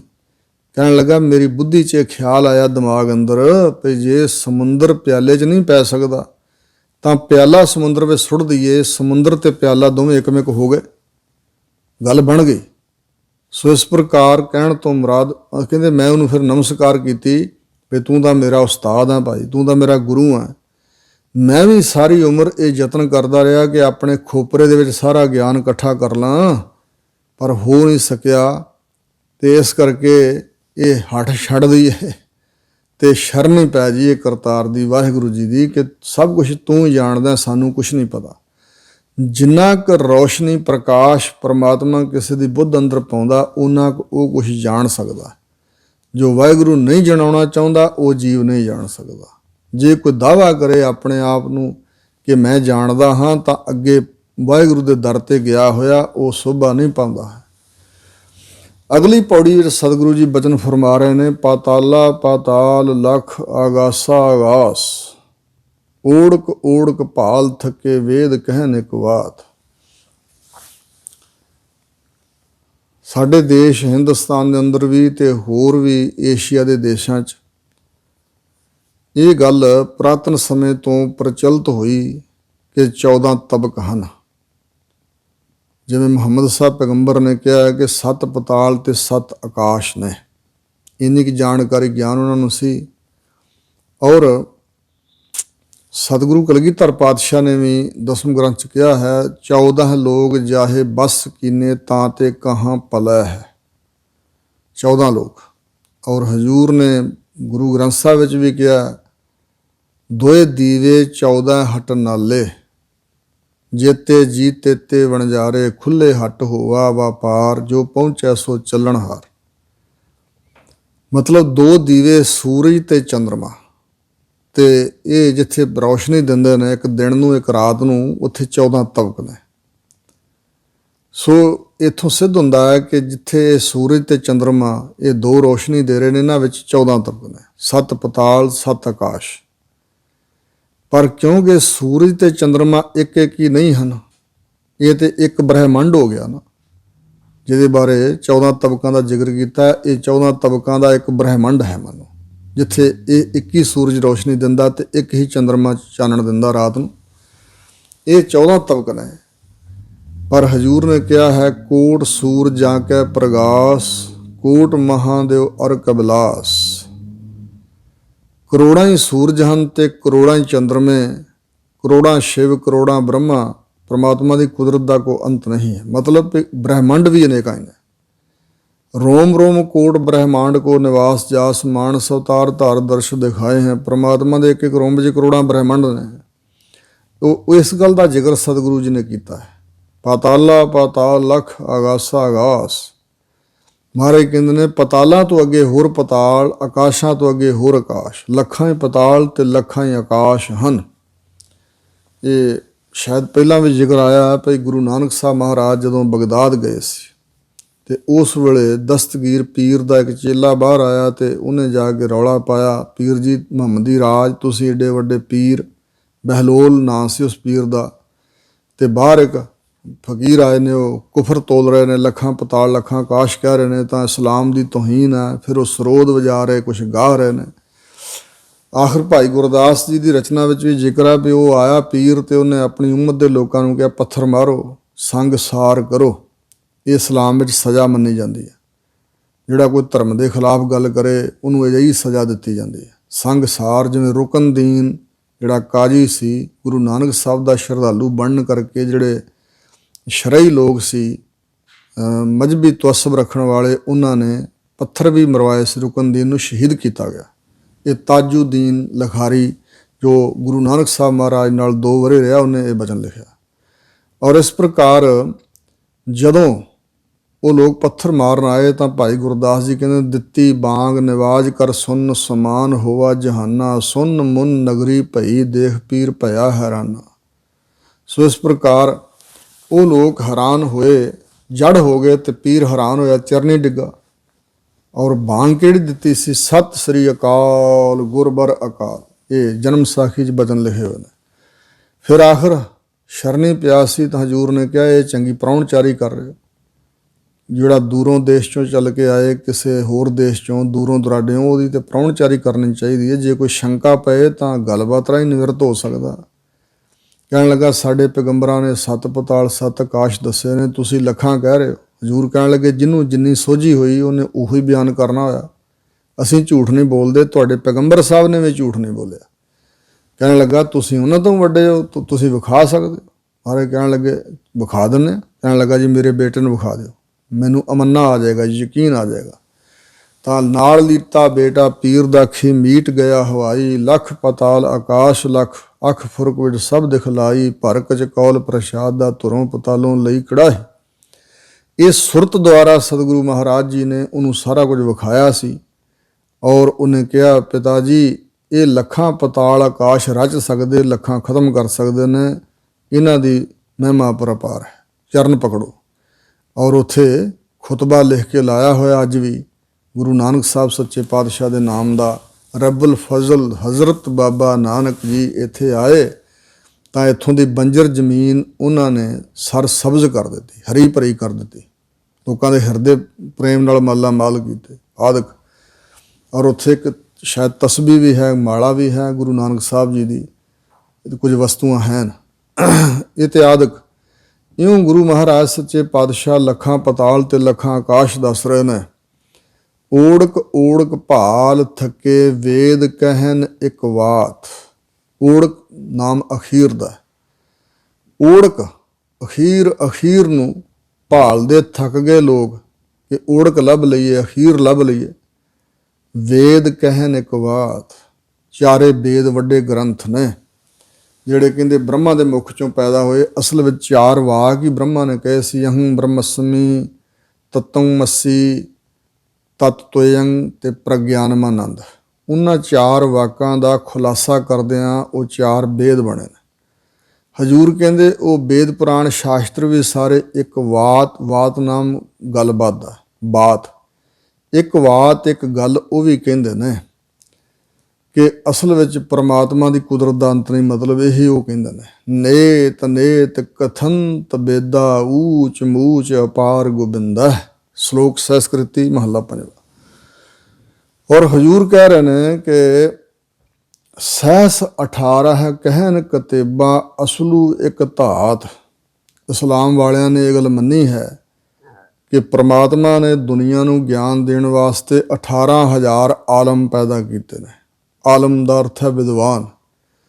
ਹਜ਼ੂਰ ਕਹਿੰਦੇ ਨੇ ਉਹ ਇਸਲਾਮ ਵੱਲੋਂ ਜਿਹੜੀ ਗੱਲ ਮੰਨੀ ਗਈ ਹੈ ਵੀ 18,000 ਆਲਮ, ਉਹ ਵੀ ਸਾਰੇ ਤੇ ਕਿਤਾਬਾਂ, ਇਹ ਸਾਮੀ ਪੁਸਤਕਾਂ, ਵਿਦੇਸ਼ ਦੇ 4 ਗ੍ਰੰਥ, ਈਸਾਈਆਂ ਦਾ, ਯਹੂਦੀਆਂ ਦਾ, ਪਾਰਸੀ ਤੇ ਇਹ ਇਸਲਾਮ ਵਾਲੇ, ਤੋਰੇਤ, ਜੰਬੂਰ, ਅੰਜੀਲ ਤੇ ਕੁਰਾਨ ਸ਼ਰੀਫ। ਇਹ 4 ਕਿਤਾਬਾਂ ਵੀ ਅਸਲੂ ਇੱਕ ਧਾਤ। ਇਹ ਕਹਿੰਦੇ ਹਨ ਕਿ ਅਸਲ ਮੁੱਢ ਇੱਕ ਧਾਤ, ਪਰਮਾਤਮਾ ਦੀ ਰਚੀ ਹੋਈ ਇੱਕ ਧਾਤ ਮਾਇਆ ਹੈ, ਉਸ ਤੋਂ ਸਾਰਾ ਕੁਝ ਬਣਿਆ। ਵਾਹਿਗੁਰੂ ਨੇ ਹੀ ਇਸ ਧਾਤ ਨੂੰ, ਮਾਇਆ ਨੂੰ ਰਚਿਆ ਤੇ ਉੱਥੋਂ ਸਾਰਾ ਸੰਸਾਰ ਹੋਂਦ ਵਿੱਚ ਆਇਆ। ਲੇਖਾ ਹੋਏ ਤਾਂ ਲਿਖੀਐ, ਲੇਖਾ ਹੋਏ ਵਿਨਾਸ਼। ਜੇ ਲੇਖਾ ਹੋ ਸਕਦਾ ਹੋਏ ਤਾਂ ਲੇਖਾ ਲਿਖ ਦਈਏ, ਪਰ ਲੇਖਾ ਕਰਨ ਲੱਗੀਏ ਤਾਂ ਲੇਖਾ ਹੋਏ ਵਿਨਾਸ਼। ਇਹ 2 ਤਰ੍ਹਾਂ ਨਾਲ ਅਰਥ ਕੀਤਾ ਭਈ ਇੱਕ ਤਾਂ ਲੇਖਾ ਲਿਖਦਿਆਂ ਲੇਖਾ ਕਰਨ ਵਾਲਿਆਂ ਦਾ ਵਿਨਾਸ਼ ਹੋ ਜਾਏਗਾ, ਉਹ ਖਤਮ ਹੋ ਜਾਣਗੇ, ਲੇਖਾ ਫਿਰ ਵੀ ਨਹੀਂ ਲਿਖਿਆ ਜਾ ਸਕਦਾ, ਮੁਕੰਮਲ ਨਹੀਂ ਹੋ ਸਕੇਗਾ। ਦੂਸਰਾ, ਲੇਖਾ ਗਿਣਤੀ ਦਾ ਹੀ ਵਿਨਾਸ਼ ਹੋ ਜਾਂਦਾ ਹੈ, ਗਿਣਤੀ ਮੁੱਕ ਜਾਂਦੀ ਹੈ। ਕਿੰਨੀ ਕੁ ਗਿਣਤੀ ਕੋ ਕਰੇਗਾ, ਗਿਣਤੀ ਮੁੱਕ ਜਾਏਗੀ ਪਰ ਅੰਤ ਨਹੀਂ ਲੱਭੇਗਾ ਪਰਮਾਤਮਾ ਦੀ ਕੁਦਰਤ ਦਾ। ਜਿਵੇਂ ਗਿਣਤੀ ਹੈ 1 2 3 4, ਹਜ਼ਾਰ, ਲੱਖ, ਕਰੋੜ, ਅਰਬ, ਖਰਬ, ਨੀਲ, ਪਦਮ, ਸੰਖ, ਫਿਰ ਅਣਗਿਣਤ, ਇੰਨੇ ਸੰਖ, ਆਖਰ ਗਿਣਤੀ ਮੁੱਕ ਜਾਏਗੀ। ਲੇਖੇ ਦਾ ਹੀ ਵਿਨਾਸ਼ ਹੋ ਜਾਏਗਾ ਪਰ ਵਾਹਿਗੁਰੂ ਦੀ ਕੁਦਰਤ ਦਾ ਅੰਤ ਨਹੀਂ ਆਏਗਾ। ਨਾਨਕ ਵੱਡਾ ਆਖੀਐ ਆਪੇ ਜਾਣੈ ਆਪ। ਸਤਿਗੁਰੂ ਜੀ ਕਹਿੰਦੇ ਨੇ ਇਹੀ ਕਹਿਣਾ ਬਣਦਾ ਕਿ ਬਹੁਤ ਵੱਡਾ ਪਰਮਾਤਮਾ ਔਰ ਆਪੇ ਹੀ ਆਪਣੇ ਆਪ ਨੂੰ ਜਾਣਦਾ ਹੈ ਤੇ ਆਪਣੇ ਪਸਾਰੇ ਨੂੰ ਵੀ ਆਪ ਹੀ ਜਾਣਦਾ। ਵਾਹਿਗੁਰੂ ਦੀ ਕੁਦਰਤ ਦਾ ਵੀ ਅੰਤ ਜੀਵ ਨਹੀਂ ਕੋਈ ਪਾ ਸਕਿਆ। ਹਜ਼ਾਰਾਂ ਆਲਮ ਵਿਦਵਾਨ ਇਕੱਠੇ ਹੋ ਕੇ ਵੀ ਲੇਖਾ ਜੋਖਾ ਕਰਨਾ ਚਾਹੁਣ ਤੇ ਕੁਦਰਤ ਦਾ ਅੰਤ ਨਹੀਂ ਪਾ ਸਕਣਗੇ। ਸਾਇੰਟਿਸਟਾਂ ਨੇ ਕਿੰਨੀ ਤਰੱਕੀ ਕੀਤੀ, ਕਿੰਨੀ ਖੋਜ ਕੀਤੀ, ਅਜੇ ਤੱਕ ਸਮੁੰਦਰ ਦੀ ਗਹਿਰਾਈ ਨਹੀਂ ਲੱਭੀ। ਸਾਰਿਆਂ ਥਾਵਾਂ ਤੇ ਸਮੁੰਦਰ ਦੀ ਡੂੰਘਾਈ ਲੱਭ ਨਹੀਂ ਸਕੇ ਔਰ ਸਮੁੰਦਰ ਵਿੱਚ ਕੀ ਕੁਛ ਹੈ ਇਹ ਵੀ ਅਜੇ ਨਹੀਂ ਪੂਰਾ ਪਤਾ ਲੱਗ ਸਕਿਆ। ਸੋ ਇਸ ਪ੍ਰਕਾਰ ਹਜੂਰ ਕਹਿੰਦੇ ਨੇ ਵੱਡਾ ਆਖਣਾ ਚਾਹੀਦਾ ਪਰਮਾਤਮਾ ਨੂੰ, ਆਪਣੇ ਬਾਰੇ ਆਪ ਹੀ ਜਾਣਦਾ ਤੇ ਆਪਣੇ ਪਸਾਰੇ ਬਾਰੇ ਵੀ ਵਾਹਿਗੁਰੂ ਆਪ ਹੀ ਜਾਣਦਾ। ਹੁਣ ਅੱਗੇ ਹਜੂਰ ਬਚਨ ਕਰ ਰਹੇ ਨੇ, ਸਾਲਾਹੇ ਏਤੀ ਸੁਰਤ ਨਾ ਪਾਈ। ਇੱਕ ਸਵਾਲ ਪੈਦਾ ਹੁੰਦਾ ਹੈ ਕਿ ਉਹ ਜੋ ਪਰਮਾਤਮਾ ਹੈ, ਜਦੋਂ ਉਹਦਾ ਲੇਖਾ ਜੋਖਾ ਹਿਸਾਬ ਕਿਤਾਬ ਹੋ ਹੀ ਨਹੀਂ ਸਕਦਾ, ਉਹ ਅਕੱਥ ਹੈ, ਉਹਦੀ ਵਡਿਆਈ ਮੁੱਕ ਹੀ ਨਹੀਂ ਸਕਦੀ, ਫਿਰ ਵਡਿਆਈ ਨਹੀਂ ਕਰਨੀ ਚਾਹੀਦੀ। ਮਹਾਰਾਜ ਕਹਿੰਦੇ ਨਹੀਂ। ਜਾਂ ਪ੍ਰਸ਼ਨ ਉੱਠਦਾ ਭਈ ਜਿਹੜੇ ਉਹਦੀ ਵਡਿਆਈ ਕਰਨ ਵਾਲੇ ਨੇ ਉਹਨਾਂ ਨੂੰ ਕੁਛ ਮਿਲਿਆ ਕਿ ਨਹੀਂ? ਕੁਛ ਮਿਲਿਆ ਹੀ ਨਹੀਂ ਹੋਵੇਗਾ ਫਿਰ, ਕਿਉਂਕਿ ਉਹਦਾ ਲੇਖਾ ਜੋਖਾ ਤਾਂ ਹੋ ਹੀ ਨਹੀਂ ਸਕਦਾ, ਉਹਦਾ ਅੰਤ ਤੇ ਪਾਇਆ ਹੀ ਨਹੀਂ ਜਾਂਦਾ। ਫਿਰ ਸਲਾਉਣ ਵਾਲਿਆਂ ਨੂੰ ਕੀ ਮਿਲਿਆ? ਤਾਂ ਸਤਿਗੁਰੂ ਮਹਾਰਾਜ ਕਹਿੰਦੇ ਨੇ ਸਲਾਉਣ ਵਾਲਿਆਂ ਨੂੰ ਬੜਾ ਕੁਛ ਮਿਲਿਆ। ਸਾਲਾਹੇ, ਜੋ ਸਲਾਉਣ ਯੋਗ ਹੈ ਪਰਮਾਤਮਾ, ਉਹਨੂੰ ਜੋ ਸਲਾਉਂਦੇ ਹਨ। ਏਤੀ ਸੁਰਤ ਨਾ ਪਾਈ ਹੈ, ਇੰਨੀ ਸੁਰਤ ਗਿਆਤ ਤਾਂ ਨਹੀਂ ਉਹਨਾਂ ਪਾਈ ਕਿ ਪਰਮਾਤਮਾ ਕਿੱਡਾ ਕੁ ਵੱਡਾ। ਪਰ ਇਹ ਖੇਡ ਇਸ ਤਰ੍ਹਾਂ ਹੈ ਕਿ ਨਦੀਆਂ ਅਤੇ ਵਾਹ ਪਵਹਿ ਸਮੁੰਦ ਨਾ ਜਾਣੀ ਹੈ। ਨਦੀਆਂ ਅਤੇ ਵਾਹ ਵਾੜੇ ਪਾਣੀ ਦੇ ਸੋਮੇ ਜੋ ਚੱਲ ਰਿਹਾ ਪਾਣੀ, ਛੋਟੇ ਵਾੜੇ ਹੁੰਦੇ ਨੇ, ਨਦੀਆਂ ਕੁਛ ਵੱਡੀਆਂ, ਸੋ ਇਸ ਤਰ੍ਹਾਂ ਜਿਵੇਂ ਨਹਿਰਾਂ ਅਤੇ ਖਾਲ ਅਤੇ ਵਹਿਣ ਅਤੇ ਨਦੀਆਂ ਅਤੇ ਦਰਿਆ ਆਦਿਕ। ਮਹਾਰਾਜ ਕਹਿੰਦੇ ਨਦੀਆਂ ਅਤੇ ਜਿੰਨੇ ਬਾਕੀ ਵਾੜੇ ਹਨ, ਪਵਹਿ ਸਮੁੰਦ, ਚੱਲਦੇ ਚੱਲਦੇ ਚੱਲਦੇ ਚੱਲਦੇ ਜਦੋਂ ਇਹ ਸਮੁੰਦਰ ਵਿੱਚ ਪੈ ਜਾਂਦੇ ਹਨ, ਨਾ ਜਾਣੀਐ, ਨਹੀਂ ਜਾਣੇ ਜਾਂਦੇ ਵੱਖਰੇ। ਹੁਣ ਜੇ ਗੰਗਾ ਦਾ ਪਾਣੀ ਸਮੁੰਦਰ ਵਿੱਚ ਜਾ ਮਿਲਿਆ ਤੇ ਕਿਵੇਂ ਕਿਹਾ ਜਾਏਗਾ ਵੀ ਇਸ ਪਾਸੇ ਗੰਗਾ ਦਾ ਪਾਣੀ ਹੈ ਜਾਂ ਇਸ ਪਾਸੇ ਜਮਨਾ ਦਾ ਪਾਣੀ, ਉਹ ਗੰਗਾ ਦਾ ਪਾਣੀ, ਉਹ ਜਮਨਾ ਦਾ ਪਾਣੀ, ਇੰਝ ਤਾਂ ਹੋ ਨਹੀਂ ਸਕਦਾ ਹੈ। ਸੋ ਇਸ ਪ੍ਰਕਾਰ ਪਵਹਿ ਸਮੁੰਦ ਨਾ ਜਾਣੀ, ਉਹਨਾਂ ਦੀ ਹੋਂਦ ਖਤਮ ਹੋ ਜਾਂਦੀ, ਪਰ ਸਮੁੰਦਰ ਐਨ ਗੰਭੀਰ ਤੇ ਸ਼ਾਂਤ ਹੈ। ਇਸੇ ਤਰ੍ਹਾਂ ਪ੍ਰਮਾਤਮਾ ਸਮੁੰਦਰ ਦੀ ਨਿਆਈ ਗਹਿਰ ਗੰਭੀਰ ਨਿਰਹਲ ਸ਼ਾਂਤ ਆਨੰਦ ਦਾ ਸੋਮਾ ਹੈ। ਜਿਹੜੇ ਭਗਤ ਲੋਕ ਨੇ, ਵਾਹਿਗੁਰੂ ਦੀ ਸਲਾਹੁਤਾ ਕਰਨ ਵਾਲੇ, ਸਲਾਹੁੰਦੇ ਸਲਾਹੁੰਦੇ ਪਰਮਾਤਮਾ ਵਿੱਚ ਸਮਾ ਜਾਂਦੇ, ਵੱਖਰੇ ਨਹੀਂ ਜਾਣੇ ਜਾਂਦੇ। ਸਾਡੇ ਦੇਸ਼ ਹਿੰਦੁਸਤਾਨ ਦੇ ਅੰਦਰ ਇੱਕ ਗਾਥਾ ਪ੍ਰਚਲਿਤ ਹੈ ਕਿ ਸਮੁੰਦਰ ਦੇ ਕੰਢੇ 'ਤੇ ਲੂਣ ਦੀਆਂ ਡਲੀਆਂ ਪਈਆਂ ਸੀ ਤੇ ਆਪਸ ਵਿੱਚ ਗੱਲਾਂ ਕਰਨ ਲੱਗ ਪਈਆਂ ਵੀ ਵੇਖੀਏ ਸਮੁੰਦਰ ਭਲਾ ਕਿੰਨਾ ਕੁ ਗਹਿਰਾ, ਕਿੰਨਾ ਕੁ ਡੂੰਘਾ, ਕਿੰਨਾ ਕੁ ਵਿਸ਼ਾਲ ਹੈ, ਕਿੱਥੋਂ ਕੁ ਤੱਕ ਇਹਦਾ ਪਸਾਰਾ। ਇੱਕ ਡਲੀ ਨੇ ਇਹ ਗੱਲ ਕਹੀ ਕਿ ਮੈਂ ਜਾ ਕੇ ਆਉਣੀ ਹਾਂ, ਹੁਣੇ ਆਈ ਤੇ ਤੁਹਾਨੂੰ ਆ ਕੇ ਦੱਸਾਂਗੀ ਸਮੁੰਦਰ ਕਿੰਨਾ ਕੁ ਡੂੰਘਾ, ਕਿੰਨਾ ਕੁ ਵਿਸ਼ਾਲ, ਕਿੰਨਾ ਕੁ ਉਹਦੇ 'ਚ ਪਾਣੀ। ਔਰ ਉਹ ਲਿਖਿਆ ਹੋਇਆ ਵਿਦਵਾਨਾਂ ਨੇ ਬਚਨ ਤੇ ਚੱਲੀ ਪੂਤਲੀ ਲੋਨ ਕੀ ਹਾਥ ਸਿੰਧ ਕੋ ਲੈਨ, ਆਪ ਮਿਲ ਆਪੇ ਪਈ ਉਲਟ ਕਹੇ ਕੋ ਬੈਨ।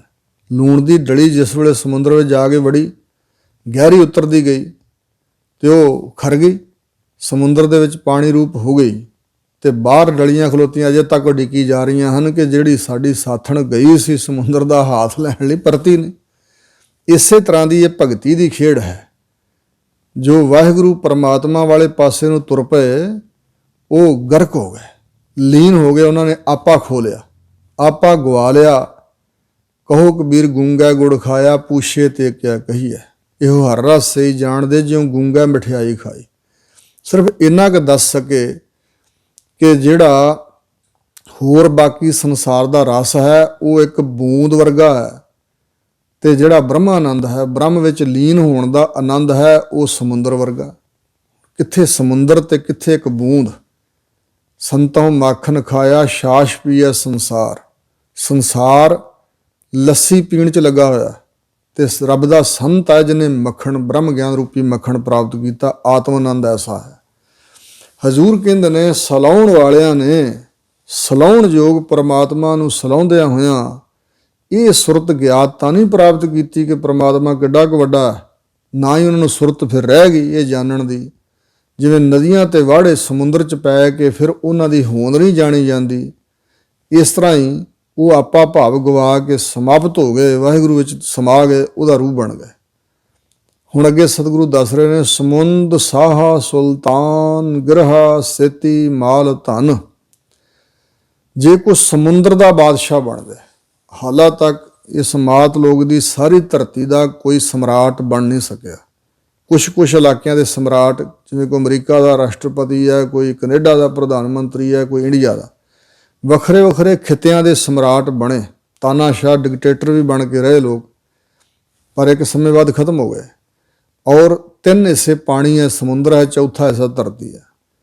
ਤੇ ਜੇ ਹਜ਼ੂਰ ਕਹਿੰਦੇ ਸਾਰੇ ਸਮੁੰਦਰ ਦਾ ਵੀ, ਜਿੱਥੋਂ ਤੱਕ ਸਮੁੰਦਰ ਹੈ, ਸਾਰੀ ਧਰਤੀ ਦਾ ਸ਼ਾਹ ਬਾਦਸ਼ਾਹ ਬਣ ਜਾਏ, ਸੁਲਤਾਨ ਬਣ ਜਾਏ, ਗਿਰਹਾ ਸੇਤੀ ਮਾਲ ਧਨ, ਤੇ ਉਹਦਾ ਜਿਹੜਾ ਗਿਰਹਾ ਘਰ ਹੈ ਉਹ ਮਾਲ ਧਨ ਦੇ ਨਾਲ ਭਰ ਜਾਏ। ਗਿਰਹਾ ਨਾਮ ਪਹਾੜ, ਪਹਾੜਾਂ ਜਿੰਨਾ ਮਾਲ ਧਨ ਉਹਦੇ ਕੋਲ ਹੋਵੇ, ਖਜ਼ਾਨੇ ਇੰਨੇ ਹੋਣ, ਕੀੜੀ ਤੁਲ ਨਾ ਹੋਵਨੇ ਜੇ ਤਿਸ ਮਨਹੁ ਨਾ ਵਿਸਰਹਿ। ਹਜ਼ੂਰ ਕਹਿੰਦੇ ਨੇ ਕਿ ਉਹ ਏਡਾ ਵੱਡਾ ਬਾਦਸ਼ਾਹ ਉਸ ਕੀੜੀ ਦੇ ਤੁਲ ਨਹੀਂ ਹੋ ਸਕਦਾ।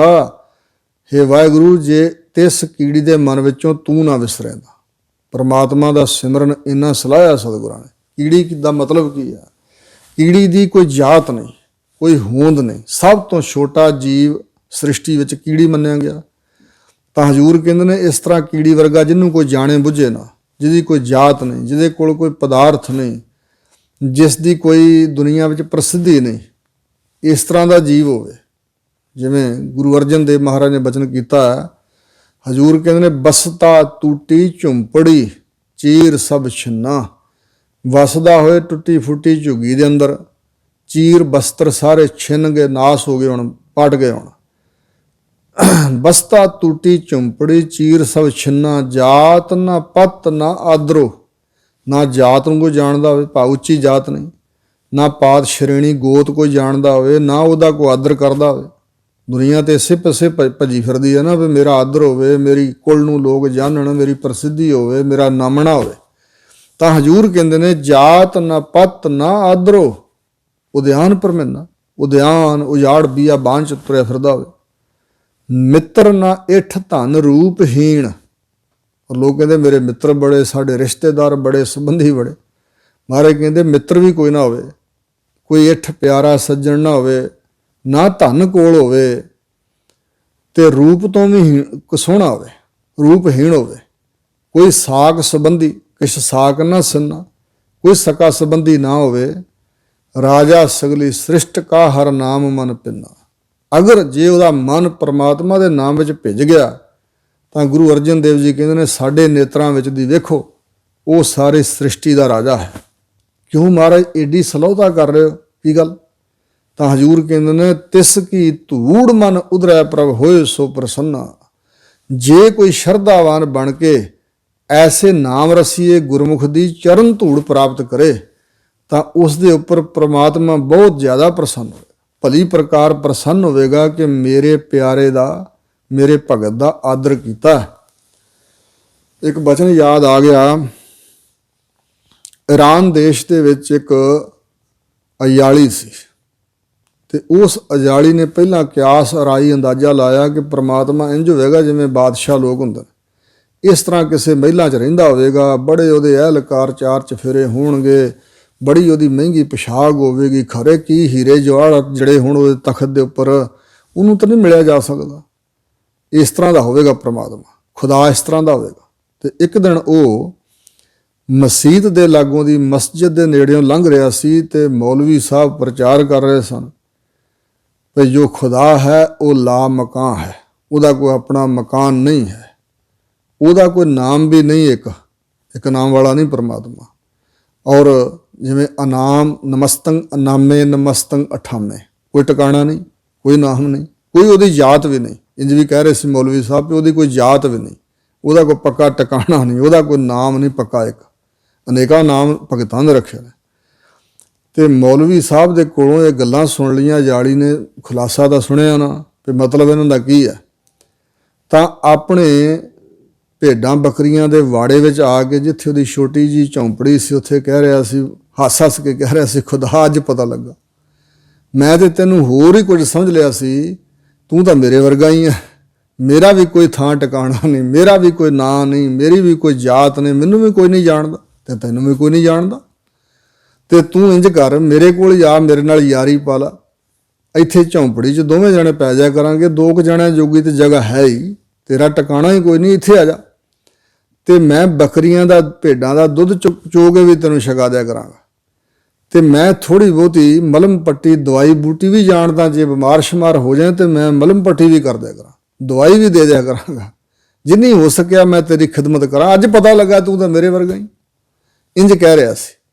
ਤੇ ਮੂਸਾ ਪੈਗੰਬਰ ਉੱਥੋਂ ਦੀ ਲੰਘ ਕੇ ਜਾਂਦਾ ਸੀ, ਕੋਹ ਤੂਰ ਨਾਂ ਦੇ ਪਹਾੜ ਤੇ ਜਾ ਕੇ ਉਹ ਖੁਦਾ ਦੀ ਬੰਦਗੀ ਇਬਾਦਤ ਕਰਦਾ ਸੀ ਤੇ ਉਹਨੂੰ ਖੁਦਾ ਦਾ ਦਰਸ਼ਨ ਹੁੰਦਾ ਸੀ। ਅੱਜ ਜਦੋਂ ਮੂਸਾ ਤੁਰਿਆ ਜਾ ਰਿਹਾ ਸੀ ਤੇ ਅਯਾਲੀ ਇਹ ਬਚਨ ਬੋਲ ਰਿਹਾ ਸੀ, ਮੂਸੇ ਪੈਗੰਬਰ ਨੇ ਸੁਣੇ ਤੇ ਉਹਨੇ ਬਹੁਤ ਜ਼ਿਆਦਾ ਝਿੜਕਿਆ, ਵੱਧ ਘੱਟ ਬੋਲਿਆ, ਦੋ ਧਰ ਵੀ ਦਿੱਤੀਆਂ।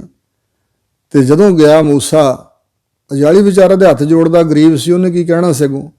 ਤੇ ਪੈਗੰਬਰ ਮੂਸਾ ਜੀ ਚਲੇ ਗਏ ਤੇ ਉੱਥੇ ਖੁਦਾ ਦੀ ਇਬਾਦਤ ਕਰਨ। ਅੱਜ ਖੁਦਾ ਦਾ ਨੂਰ ਜਲਵਾ ਪ੍ਰਗਟ ਨਹੀਂ ਹੁੰਦਾ, ਦਰਸ਼ਨ ਨਹੀਂ ਹੋ ਰਿਹਾ।